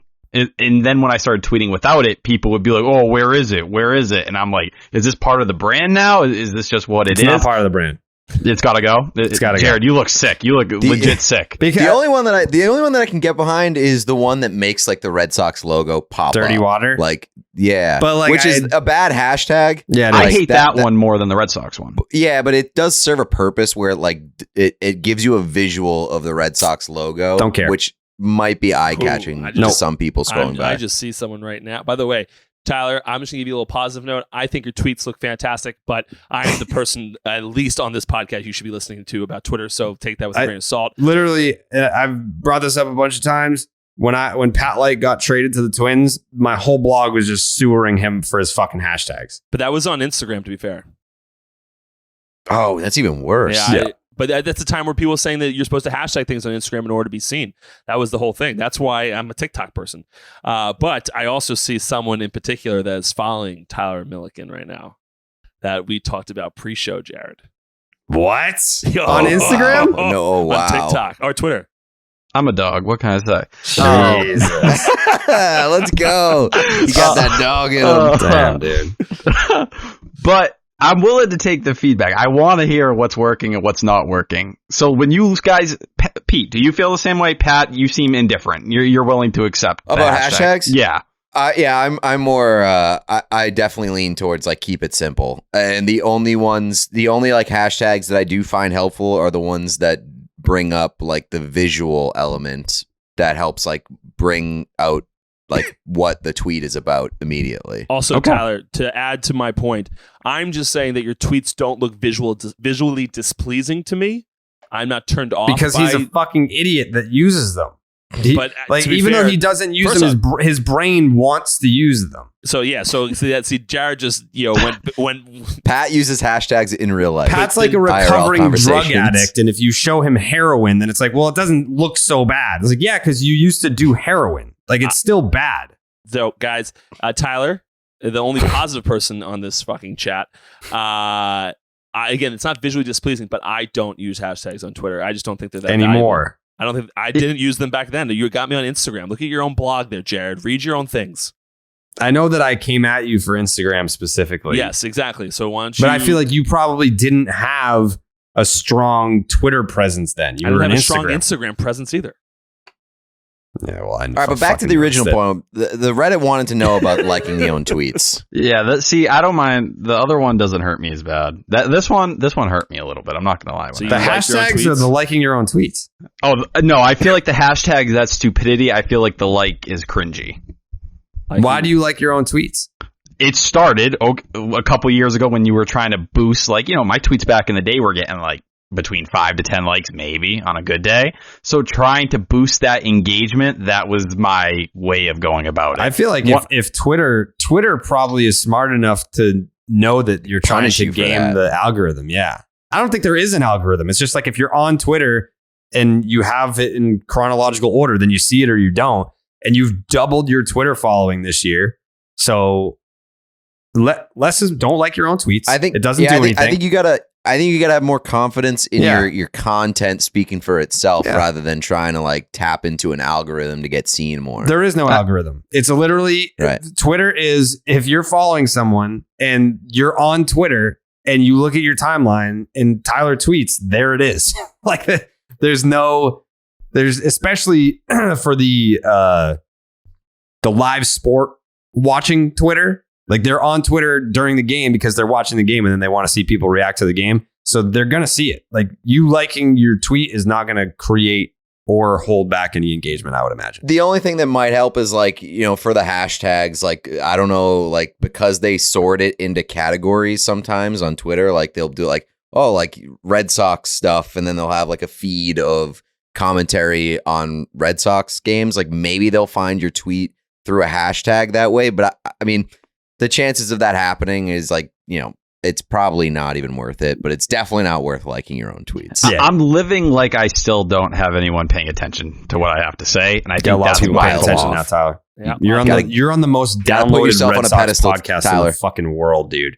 You're on the most, and you're making the second, not counting Jake, the second most appearances of anyone on the podcast. You're a staple on the most downloaded Red Sox podcast in the world. You've got babes following you on Twitter. You got babes with big boobs following you on Twitter, and the way that you don't talk to them. Though. yeah, don't talk. The way that you grow on Twitter is if you're funny or you're interesting or you provide some information, people are going to like the tweet, and that puts that tweet on other people's timelines, or they retweet it or they quote tweet it, and that Put your phone away, Pat. Let me reveal that. Don't take my moment away from me. What did he do? Jared. What did he do? I was gonna save it for the end after your speech. And that is how you grow on Twitter, is by being funny, interesting, providing information. People will like your tweet. That'll get you in front of a new audience. People will quote tweet and they will retweet, and that's how you reach a new audience. Or, you just being on the podcast and being good here makes people be like, hey, that guy had a really good point about XFIP, and I'm going to follow him now on Twitter. Why don't you, Tyler? Why don't you? I see the tweet now. Okay. I've turned over a new leaf in the last couple minutes. So just for everyone listening, thank you. There we go. Personal growth live on a podcast. That's big. All right. So everyone listening, if you're on Twitter, which you probably are, this is a very Twitter heavy podcast. I'm going to ask you one favor. I never plug my own social. I think we used to do that way back in the day. Like first few episodes, like, oh, follow at Pete Blackburn. I am Jared Carrabis, and follow me at Jared_Carrabis on Twitter, and also on Instagram, Jared_Carrabis. There's no underscore on Instagram. I did an underscore in 2007 when I made my Twitter, because I thought that's just what you did. Like, it's like, oh, like there were a bunch of people with underscores back then. I don't know. But now, if you change your Twitter name, then you lose your blue check. Yeah. So are underscores now considered lame as well? No, you're good with the underscore. You get stressed here. Yeah, there's no Tyler Milliken. Like, someone already has that Twitter.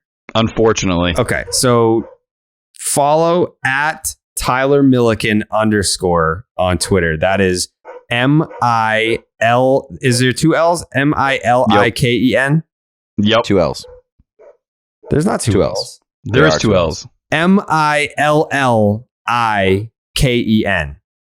Tyler MILLIKEN _ Follow Tyler Milliken on Twitter. The goal is 15,000 by the end of the year. We're at 12.2. I feel like we can get there.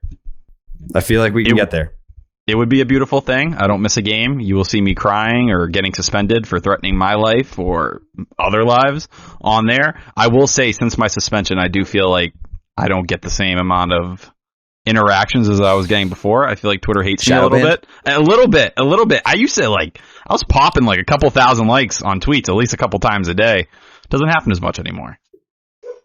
I think I was shadow banned at one point this year. I was asking Pete about that, if it was happening to him. He was like, no. And I was like, I have not gained a follower in like a month, which is insane. Like, I was usually doing like between 300 to 500 followers a day. And then there were some days where I was like losing followers. Yeah, it was weird. I went from, I was gaining almost close to 100 at those times. And then once I got suspended, it was like it stopped for like a good month, but it's picked back up. I can't complain. And now that I'm not liking my own tweets or hashtagging, I'm expecting better things. We're going to get you to 15,000 by the end of the year. Yes, Pete, I do appreciate your support. The tweet that you also of course responded with, painful, of course, but I'll take it. Mm-hmm. Wow, there are people that are upset about the hashtags. Well, they're going to have to deal with it. Okay. Yeah, they're going to have to deal with it. And you know what the good thing is that we're stopping this early enough to where like you're going to have you're at 12.2. Yeah, like you're like when this is all said and done, but if the Red Sox make it to the playoffs next year, you'll be at like 40,000 and a majority of your audience will never know hashtag like your own tweet Tyler. They don't know him. You're hitting your prime, and you're gonna have like an influx of people that will only know you in your prime. Yeah, like think about it this way: like you're in high A right now, and you've got like a 4-pitch mix, and we're telling you that your cutter sucks. Stop throwing it. And now you have an elite 3-pitch mix, and you don't throw that cutter anymore because it sucks. Like that's what you get beat on every single time. Focus on the fastball, change, and the curveball. You're good. Wow. I get it now. Yeah. I see the light. Yeah. You will never see another hashtag in one of my tweets again. I promise you from this moment, that's the end. I will not like my own tweets. I will not be a douchebag on Twitter. I'm going to be a stand-up guy. Someone you guys can respect, want to retweet, want to interact with. Someone that's not going to get clowned on the subreddit. There we go. Love it. Thank you, guys. Good job. I also saw on the subreddit this week that like somebody was like, let's get Coley in the mix more so that it frees up Pete not to do the podcast. What? And I was like, what the fuck? So it wasn't just you having a tough week on the subreddit, Tyler. Pete, I want you here.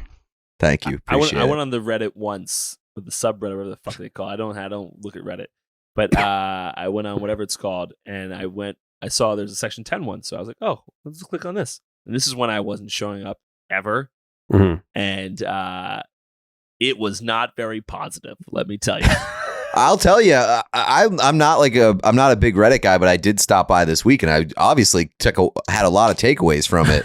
One of the things that I took away was that people are coming around on you, Pat. Like a lot of people are recently being like, yo, I wasn't the biggest fan of Pat at first, but like I think he's really hitting his stride on the podcast. Yeah, you're welcome.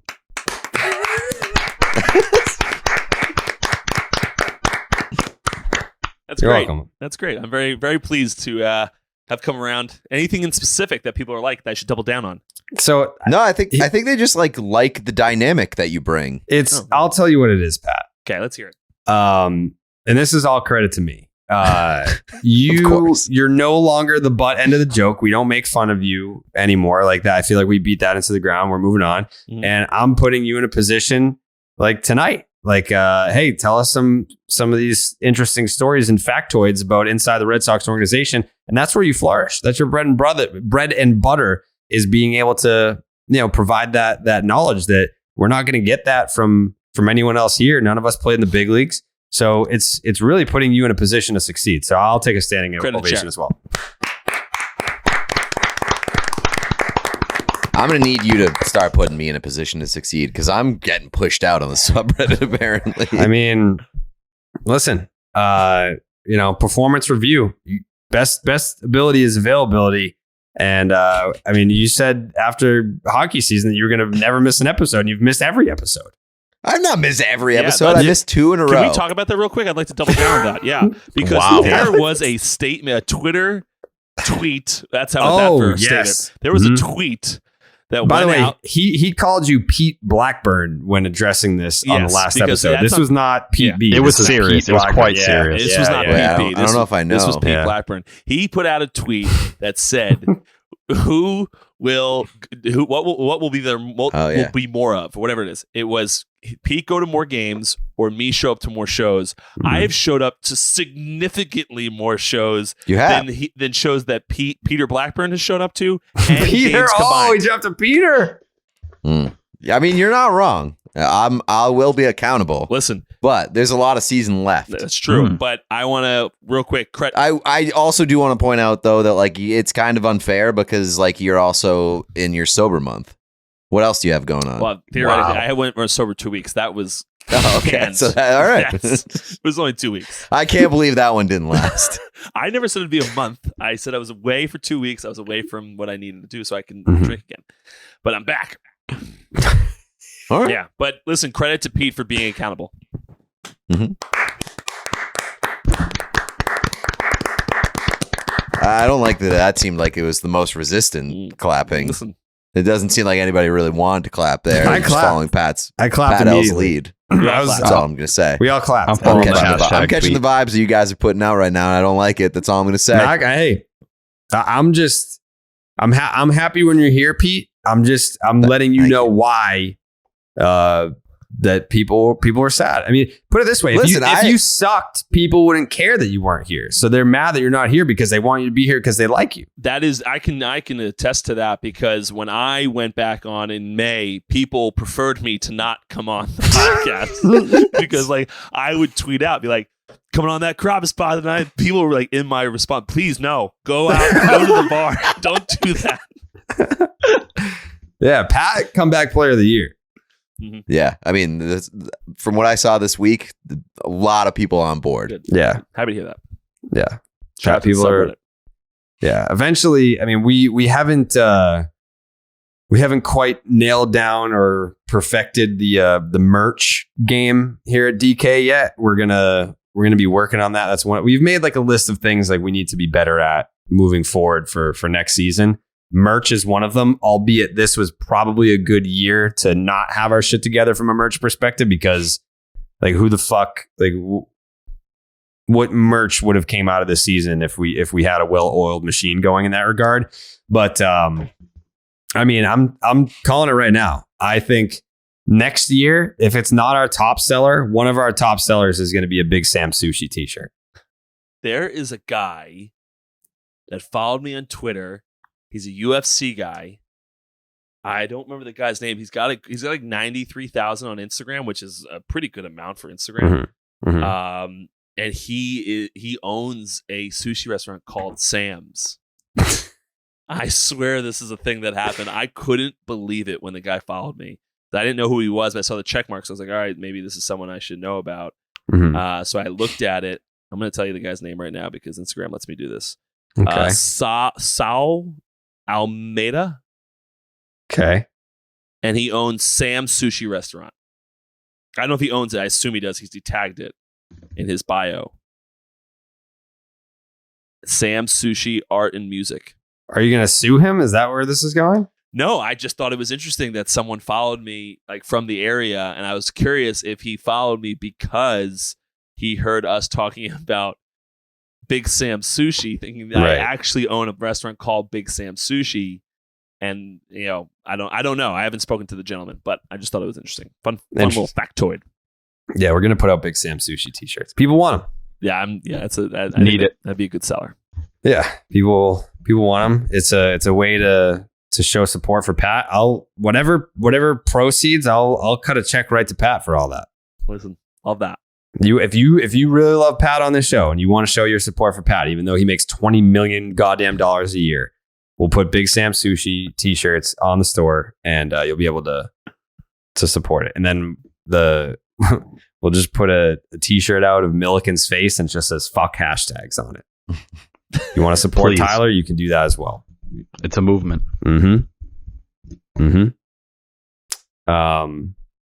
Coley didn't answer, but who do we got as the Clark's Ketchup Series MVP here? I'll start. Patrick? Thank you. This might be unusual, but I love doing little unusual things. Mhm. I'm going a person who only played in one game. Okay. I know who it is. And it is Matty Backpacks. Oh! I am thrilled him coming back in this lineup. He is a veteran presence that we certainly need back there. And he came out in a save situation, struck out 2. I'm thrilled with Matty Backpacks, all on the Matty Backpacks train. Okay. I like that I love pick. that pick. Thank you. Thank you. It's a very good pick, Patrick. Thank you, guys. It's a very good pick. Tyler. I was battling. So I was really between Verdugo and Christian Arroyo. Mm-hmm. And I think I'm going to lean Alex Verdugo. Obviously went off in the second game. He reached base 5 times. Today he got on. He had a hit, I believe a walk as well. And he had an RBI in the first game too. I think Alex Verdugo has been the hottest hitter on the Red Sox really for a couple months now. He's been well over 300 dating back to June. If you go to August, it's even crazier if you kind of check out his stats right now. 360, 458, 580, 138 OPS, and a 195 weighted runs created plus. Dude is raking. Alex Verdugo in this series hit 455 with a 538 on base. That's good for a 1084 OPS. No one on the Red Sox had an OPS higher than 730. No one else other than Verdugo had an OPS higher than 730 in this series. Yeah, we know Arroyo had a big game as well, but I think Verdugo through each game was the most consistent player. And I think really for all the shit he's gotten this year for, not doing too great offensively to begin the year, he's now above league average as a bat again. He's turned his season around in a big way. I got to give some love to Alex Verdugo, but Matt Barnes definitely deserves a packet or two. I agree there. Peter? I really like the Barnes pick. That was who I was going to go with. I knew exactly where Pat was going when he said he only played in one game in the series. I really wanted to give it to Kike for coming back, but man, the 5 strikeouts It's tough. It made it really hard to give it to Kike. Did drive in a run in both games. Mm-hmm. So runs batted in each of his last 3 games played. So shout out to Kike, but I can't give it to him. He just struck out too many times. We'll take a packet. Okay. I'm gonna give the rest to Matty B. Ooh, okay. All right. Jake, you have the power to give it to Matty B with a vote right here. It's basically between Verdugo and Matt Barnes, essentially. Yeah, I mean, I love the backpacks pick. I mean, it's great to see him back and fired up like that. Verdugo and Arroyo are just so hot right now, and I was also between both of them, like Tyler. I'm going to go Verdugo. Wow. Verdugo, wow. Put me in a tough spot right here. Let's hear it, Jared. 2 votes Verdugo. 2 votes Matt Barnes. Wow. Wow. Verdugo reached base 6 plate appearances in a row over the last 2 games. Yeah, at one point. Matty Backpacks didn't let anyone reach base. 10 pitches, baby, in 2 Ks. Mm-hmm. That's Shoved pretty it legit. right up their ass. Matty. Don't be afraid to join in, PP, Matty.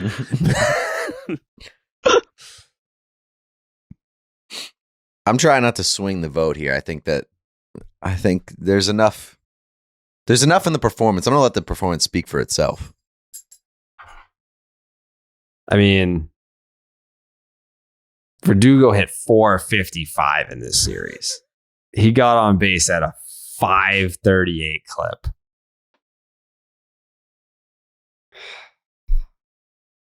How is this series changed if we have yet another blown save in the first game? I'm not trying to. I'm just listening. You're talking about Verdugo. I want to throw some things out for Matty Backpacks. Mm-hmm. I'll jump in here. What does this lineup look like if Alex Verdugo isn't one of the hottest hitters in all of baseball right now? Yeah. Great point. A lot of great points being thrown out. That's why it's a lot of great podcasts for Red Sox in the world. All about respect here. Man. So he must shut his phone off when he goes to sleep because that text did not go through. And I would imagine that he didn't block me. He's also in Maine. That'd be a twist, though, huh? That would be a twist. What's pulling you, Jared? Well, I mean, if he answered, I was gonna call him and then put him on to accept the Clark's Ketchup Series MVP. But if he's not answering, I might have to go Verdugo. Like you're calling yes. How would I say to Pete the best ability is availability, and then give Matt Barnes the Clark's Ketchup Series MVP when he's not available? Well, we can't do that because you're not also calling Alex Verdugo. I don't have his number. So that seems like a problem for you can't. I didn't make any sense in anything I just said, but I get what you meant. yes. Yeah, it's like being like upset that someone didn't pitch for you, but you not being able to call down to the bullpen and tell them to get ready. Mm-hmm. Can't happen. I mean, you're also allowed to be unavailable if you're the Clark's Ketchup MVP. True. True. Really good point. That is a good point. There. Like Really that's good something point. that's something that you've earned for yourself. Outstanding point there. Mm. Mm. Mm.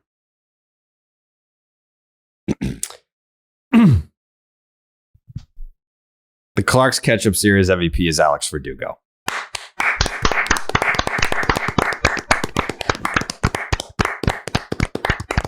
I mean, if you get on base more than half the time for a whole series, trust me, there was no one outside of Matt Barnes' family that was more excited to see him go out there and slice and dice. But it's one game. It's just one game. You got to build on that. And it's the Pirates. If this was a 2 out of 3 from Tampa or Toronto, who's given him fits, if it was New York, someone ahead of you in the wild card standings, maybe I weigh that one appearance a little bit more heavily. But it's the Pirates. I'm happy for him. It's a big time ketchup packet for Matty Backpacks. But you can't have an on base of over 500 and not be the Clark's Ketchup Series MVP, especially when the next highest OPS was 7 something and yours was over 1,000. Like, come on. It doesn't get more valuable than that. I mean, I would love for you to tell Matt Barnes the next time you see him gotta. that you were the final vote that stood in the way of him and the Clark's And I'll Ketchup tell him MVP. that if he answered the phone that I was going to give it to him. And you know what? Because he's accountable, he would say, that's on me. He would not say, I can't believe you didn't vote for me anyway. He would say, hand up, that's on me. Because that's the type of guy that Matt Barnes is. That's the type of guy that Matt Barnes is. Who will be featured in the debut episode of Nesson Beyond Fenway, the show that I'm doing with Nesson. Episode 1 follows the journey to the first pitch at Fenway. Matt Barnes was kind enough to be mic'd up for that. He was my throwing partner. We warmed up together. And I would have given it to him if he had just answered. And I'm shocked that he didn't answer. His phone must be dead because he doesn't like shut his phone off at night. Like we've texted way later than this. So either he's in an area with no service or his phone's dead. Now I'm concerned. I can almost promise you he's probably in the middle of the air flying to wherever they're going. That was going to be my guess. That would make sense why that would travel. go through. Yeah, you know what, Pat? That makes a fuck ton of sense, dude. But they got to have Wi-Fi on those Pete's bitches, frozen. don't they? What? No, you What were did you say, frozen. You were frozen. Yeah. That makes a fuck Trying ton to blame of it sense. on me. Yeah, go ahead. I was gonna say like that makes a lot of sense. I feel stupid for not realizing that. Yeah, they certainly have Wi-Fi and stuff like that, but it's just not like I was on planes at times where I didn't throw it on. Yeah. So like it wasn't like, and I don't know if you can take a phone call. No, you definitely can't.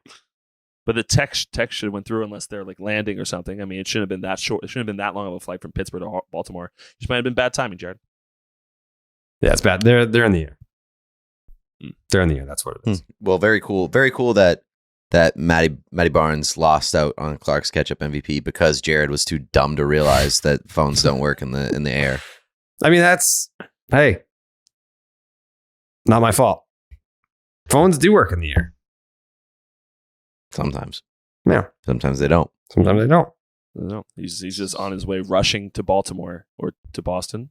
Baltimore to try to save some more games for us, but he doesn't get the Clark's Ketchup MVP because of it. Fucking Jared thinks that everybody needs to be available to him at all times, or else they don't get their fucking MVP award that they deserve. I have but to get mic'd up and throw at this guy, even though I've already thrown 4 times today, and we got to do this whole thing, and then he won't even give me the MVP award. Even though I did vote for Alex Verdugo, this is kind of a bad look for me, Jared. I'm not going to lie. I'm not taking any responsibility in this, but yikes. This is not a bad look for me. This is a great look for me. It teaches discipline. Be available. So he'll never not answer your phone call again. That's what I'm saying. Be available. You don't have to get ready if you stay ready, Tyler. Do you get that? I do now. Never have to get ready if you stay ready. Matt Barnes was not ready tonight. Just wasn't ready. So that's on him. The Stop and Shop look ahead. Brought to you by Stop and Shop. It's a 3-game series against the Baltimore Orioles. Quick 40-minute pod. Cutter Crawford versus Jordan Lyles in the opener. Friday, 7:05. Saturday, Michael. How did that was the fastest fucking week of all time? It's already Sunday again, pretty much. The fuck? No. Like, I just threw out the first pitch on Sunday. Now it's the weekend again. That's crazy. This week, Jake, did you feel the same way? This week just like didn't happen? Yeah, the first pitch was definitely like yesterday. Yeah. Oh, that's crazy. That was just like yesterday you were throwing with Matty backpacks. I was just throwing Matty backpacks like yesterday. Yikes. There was an off day this week, too. That's right now. You're doing like the hot girl who just got back from vacation and post the Instagram Photo dump. like two days later and is like, "Take me back." TBT. How is this a week ago? It's exactly what you're doing right now. I didn't. Hey, That was great. Hey, How is this a week ago? Here's a picture of me in a bathing suit. the picture that I posted, the pictures I posted today, that was Mike Eamon. He took those pictures and he said, "I'm going to post these and I'm going to make you a collaborator on the post." And I was like, "Sure." And I accepted it, and it goes on my Instagram by accepting being a I'm not talking about that. I'm talking about what you're doing right now. What do you mean? Oh, damn. Well, it's already been a week since I threw out the first pitch at Fenway. And threw as a strike. How has it been a week? Is a strike? Take me back. Is a strike? Yeah. Some would say. It was. I really did do like the Rudy like double clap fist pump when I saw the video. And I was very happy. Thank you. That was for you guys. I did that for you. If I throw a ball there, no one's listening to the show again. I did it for you. I'm still sorry you didn't bring home Clark's Ketchup MVP last week. I mean, what the fuck was that? A lot of people pissed off about that. I didn't see it personally. People it being seemed pissed? like a lot of people were. People seemed happy with the decision. No, people were furious. Jake, were people that mad? Makes you. No, A lot Jake, of people saying Jake, they're never going to listen again. Yeah. please, Jake, please. Like, we I may don't know never what parts of get Twitter another you guys were download on. again because of that. Like, and you know who, Well, it makes who what you did to Matt Barnes even worse. Wow. Love how you guys were on the same team. Now we're split. We're split. Where did Pete go? Probably had to pee. He doesn't like fighting. Just realized he was gone. He's got a little body. His bladder is probably the size of a fucking quarter. Probably has to pee all the time. Little bitch. Wow. Stop and Shop. Look ahead. Stop and Shop, look ahead. Cutter Crawford versus Jordan Lyles. Michael Walker versus Kyle. Is it Bradish or Bradish, Tyler? We did this last time. Yeah, Bradish. well- Say it both ways. Bradish or Bradish? Second way. Yeah. Bradish. Nick Pivetta versus the Cream Machine. These fucking guys pitch every game against the Red Sox. It's always the same three guys every time. Jordan Lyles is 9-9 with a 4.48 ERA and a 1.45 WHIP and a 7.6 strikeouts per 9. He sucks. He's allowed the most hits in the American League at 150. Sucks. He allowed the most earned runs in the majors in 2020 and the most in the American League in 2021. Sucks. He also led the American League in home runs allowed last year at 38. Sucks. His 439 FIP, nothing great, but it's his best since 2018, which means that overall he sucks. He's faced the Red Sox twice this year. 6 innings, 7 hits, 1 earned run. That's pretty good. These are all in May, though. This different team. May 28th, 4 1/3, 9 hits. That's not good, but 3 earned runs. That's fine enough. No decision. 1 walk, 3 strikeouts. His barrel percentage is hilarious.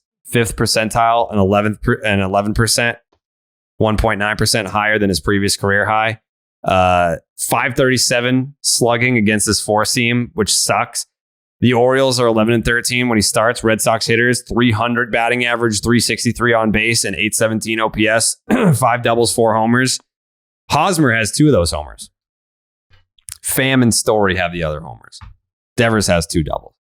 Kyle Bradish, who cares? A 6.38 ERA. He sucks. A 1.66 WHIP, which is very bad. A 9.1 strikeouts per 9, which is that's good, but he sucks. He's a rookie. This is his 15th career start. The Orioles score close to 6 runs a game for him, so the run support is great. But his ERA is 6.38, so if he scores, he still sucks. In 14 starts, he's allowed 14 homers in 66 innings. He's faced the Red Sox twice, 6 innings, 5 hits, 3 runs, 2 earned. That's fine. Gave up a homer. May 27th, an inning and 2/3, 6 hits, 6 earned runs. So he sucks. His fastball sucks. He throws it 52% of the time because obviously it sucks. It averages 95 miles an hour, but has a batting average against of 358 and 590 slug. Only an 18% whiff rate. Somehow, by the grace of God, the Orioles are 9-5 when this guy pitches. They've won 4 straight. Red Sox hitters are 9 for 29, 2 doubles, 2 homers against them, 980 OPS. Bogarts 1 for 3 with a homer. Royo 1 for 2 with a homer. And then the Cream Machine. He's been pretty good this year. 5-4, a 3.58 ERA, a 1.29 WHIP, 7 strikeouts per 9. Made 13 starts in both 21 and 22. He's improved from last year. He fucking sucked. This year he's been pretty good. So he's hit or miss. He has 5 starts with 0 earned runs allowed. He has 7 starts of 2 earned runs or less, and he has 4 starts of 4+ earned runs allowed. One of his worst starts of the year was against the Boston Red Sox. This came this month? Recently? Yeah. August 11th, 5 2/3, 6 hits, 4 earned. Got the L. 1-game series. Yeah, that was a 1-gamer. The Orioles are 8-5 when he starts this year, 2-3 over his last 5. Red Sox hitters hit 302 against him, a 356 on base, 922 OPS. Verdugo's got a homer.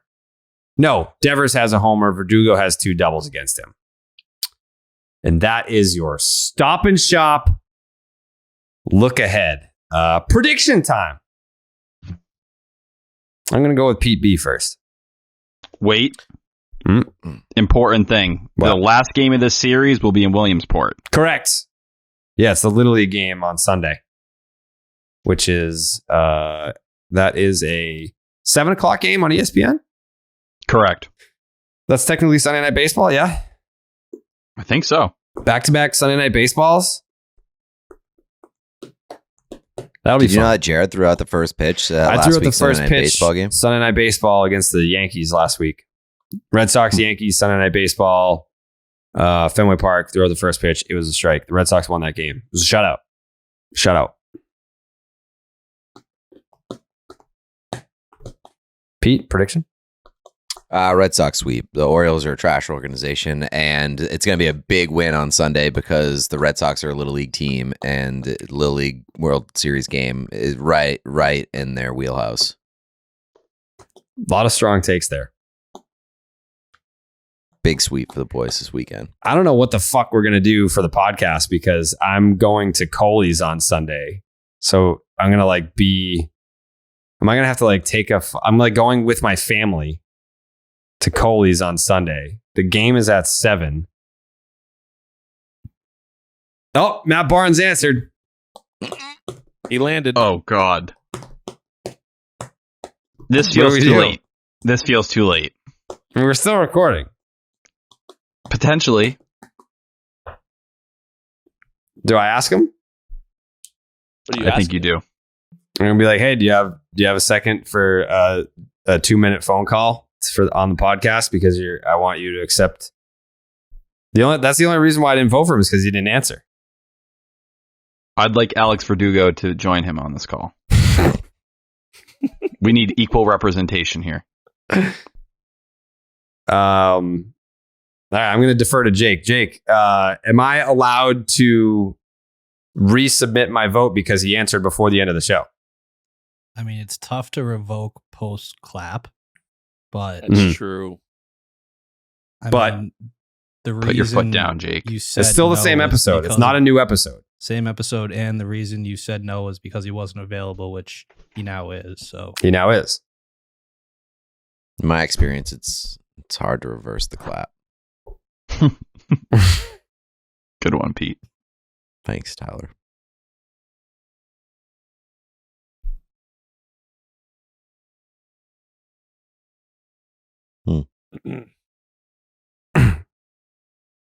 So I think the official ruling is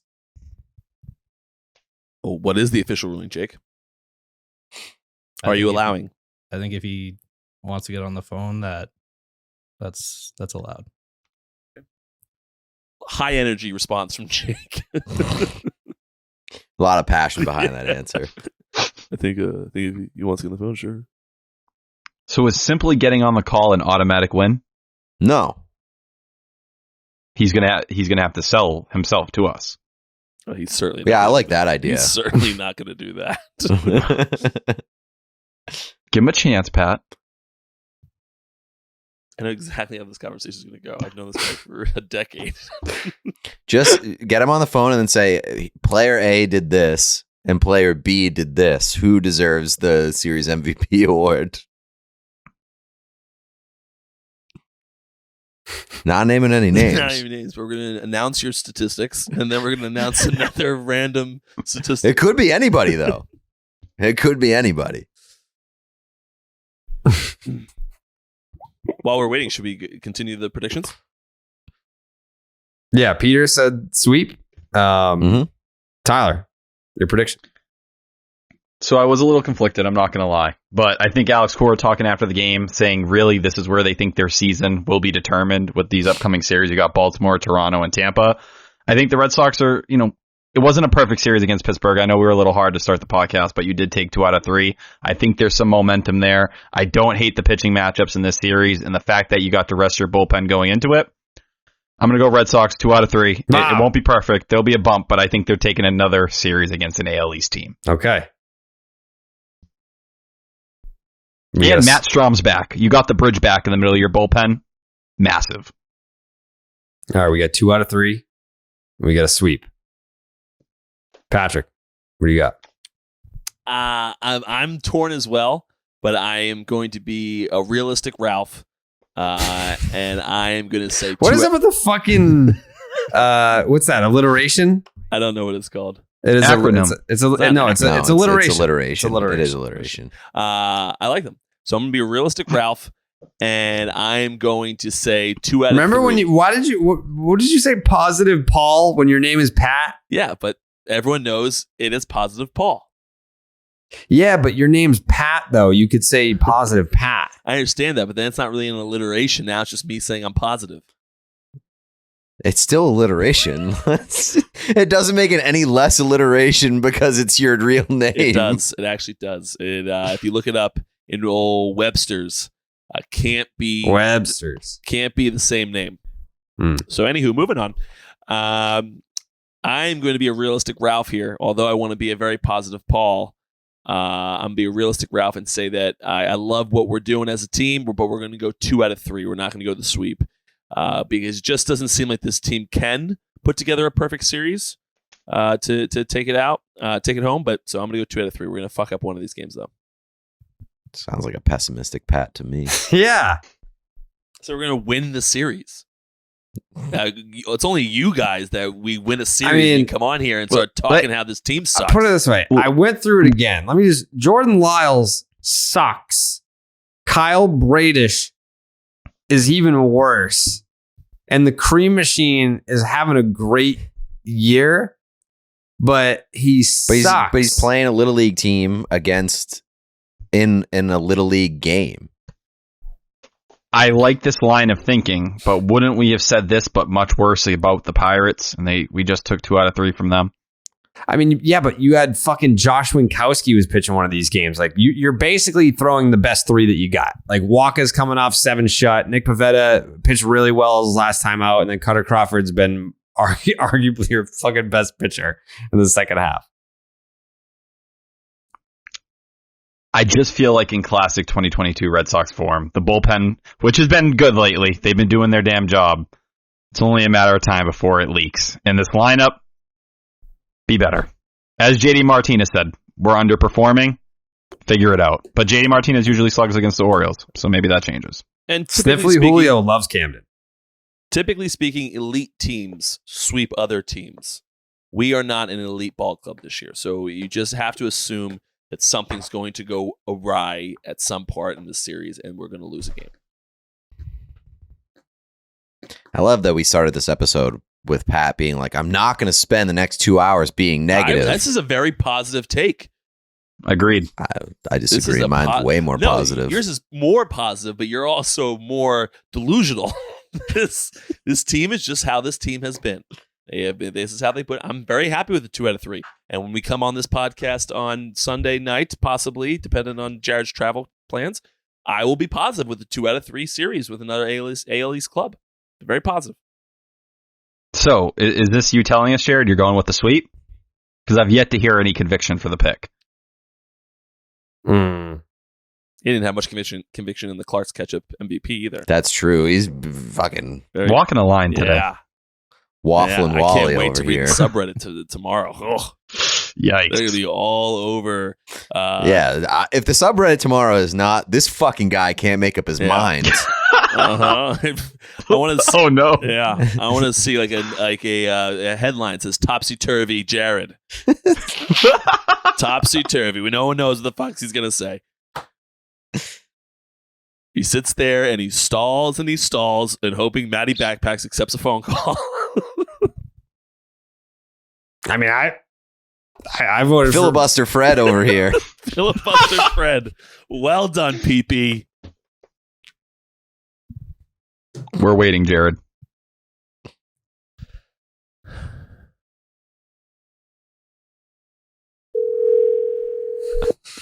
Not Brian Johnson. Yeah. Matty B. Hello. Yes. What's going on? All right, we're your old teammate Pat Light for about 45 seconds is here. We're doing the Clark's Ketchup Series MVP right now, and it's split 2 votes for you, 2 votes for Alex Verdugo. I have the final vote. Do you think that I should vote for you? Absolutely. All right, you're the Clark's Ketchup Series MVP. Matt Barnes. Fuck out of here. Thank you. Congratulations. Do you have any words for the people listening at home? Well, first and foremost, I want to say congratulations on your incredible first pitch. Thank you. I appreciate that. Thank you. You know, I like to think that the hard work that we did paid off. Thank you. I appreciate that. I want to say thank you to you for the Matty Backpacks nickname. Of course. Absolutely. It's the least I could do. You know what I mean? You know what I mean? And that Pat Light is crazy. He is crazy. I think he is crazy. He is a crazy person. But he did strike out Mike Trout, so. He did. I mean, it was a ball. It was a ball. Put it this way, Matt. If the pitch that Pat Light struck out Mike Trout on was my first pitch, I would have gotten booed. For sure. but you're held to a higher standard. That's correct. 100%. Yeah, I came in there with much higher expectations. Way more people were watching. The stakes were way higher at that point. Yep. But this, I believe, in our history of doing this podcast, this is your first ever Clark's Ketchup Series MVP. So I'll make sure that you get a bottle of ketchup for this. Well, thank you. I appreciate that. In fact, I'm a huge ketchup guy. Yeah, you are. I'm a huge ketchup guy. In fact, my family once told me they wanted to give me a shirt that said I put ketchup on my ketchup. There you go. All right, so it's a perfect fit. This is amazing. I think you might be the first player ever to accept the Clark's Ketchup Series MVP live on the show. Well, thank you. I appreciate it. Sounds like a great honor. It is. It's a huge honor. Congratulations. And next homestand, I'll make sure that you have a nice big bottle of ketchup. Oh, I can't wait. All right, perfect. That's Matt Barnes, everybody. Thank you so much. Thanks, guys. Later. That's amazing. Look at that. After reviewing further comments, I'd like to rescind my vote for Matty. No, you can't. You can't. Wow, this is fair. This is important thing. No. This is important. No. Jared, if you can go back, so can Pat. Hold on. Time out. So I said I voted for Verdugo only because Matt wasn't there to accept it. And he was there to accept it so I could overturn. You're overturning because of hurt feelings. And he's already accepted. It's already over. Matt Barnes, the clock said Series MVP. Jake. I'm protesting. Jake, it's over. It's over. This sets a very dangerous precedent. We had our first ever live acceptance of the Clark's guy. You cannot have your first guy come on, accept the award, and then find out tomorrow morning that he didn't actually fucking win. I would like a reversal of my vote due to the thought process based off of his comments that he might not be a good clubhouse guy. So I'd like to reverse my. No. Yes, absolutely denied. Absolutely denied. Matt Barnes, Clark's Ketchup Series MVP. Congratulations. Red Sox are going to sweep this series. Yeah. I got the Red Sox sweeping. That's great. Can we really quickly talk about your first pitch again? Because I know you like to talk about it. I haven't even brought it up. And no, hold on. Yes, you did. No, I didn't. It's been a week. Pete, I brought up how the time. I was like, I can't believe.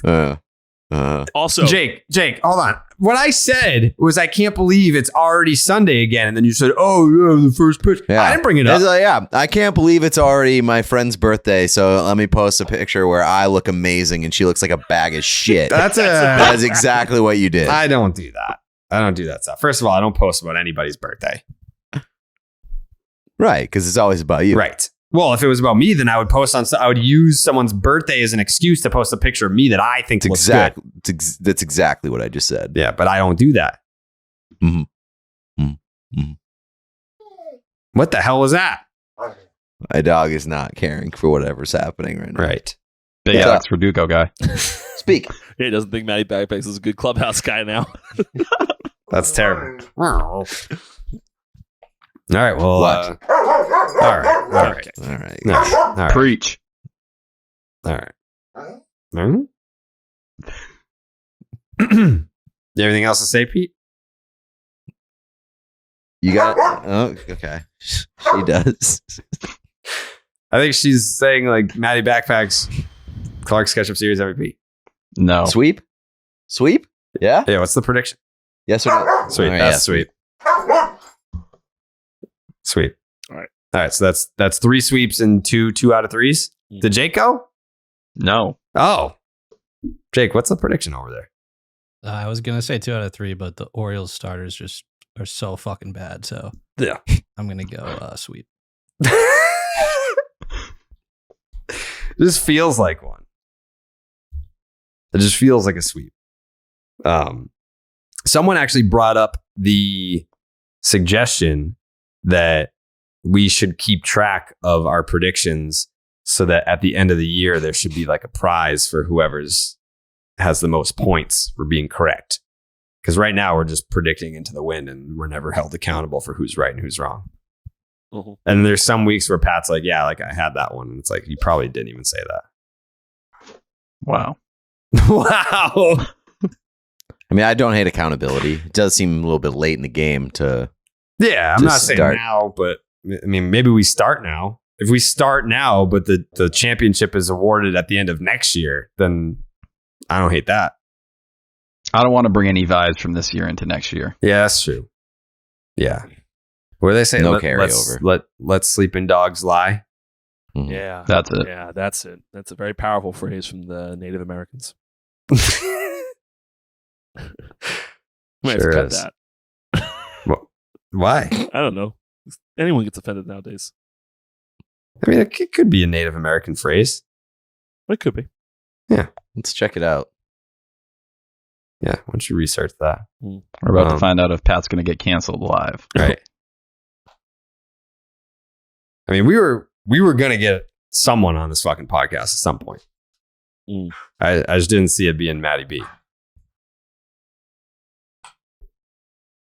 It's always good to hear from an MVP. Mm-hmm. Possible anything bad else? clubhouse guy though. Possible bad clubhouse guy. How people talking about that right now? It says "Let Sleeping Dogs Lie" originated in the 13th century. Definitely. Later in the 14th century, it was used by Geoffrey Chaucer in one of his books. Of course, Jeffrey. Doesn't seem like a Native Chaucer. American thing. Classic Jeffrey. Yeah. Classic Yeah. Jeffrey. Yeah, the big Chauce. Mm. I gotta go let out my annoying ass dog. All right. Bye, Pete. We're gonna go to bed anyway. Yeah. Great show. All right. guys. Thanks for listening. Enjoy your weekend of baseball. Sox O's. Yeah, I don't think I got anything else, right, Jake? I think that's it. That's it. Follow Tyler on Twitter at Tyler Milliken _ 15,000 is the Alex goal by the Verdugo video. was robbed. Alex Verdugo was robbed. No, he wasn't. Clark's Ketchup Series MVP. Matt Barnes, everybody. Matt Barnes making an appearance on the show. Thanks to Matt for making the time. Big time MVP, and I'll have that bottle of ketchup for him next homestand. Thanks for listening, and we'll see you Monday. Buenas noches, amigos.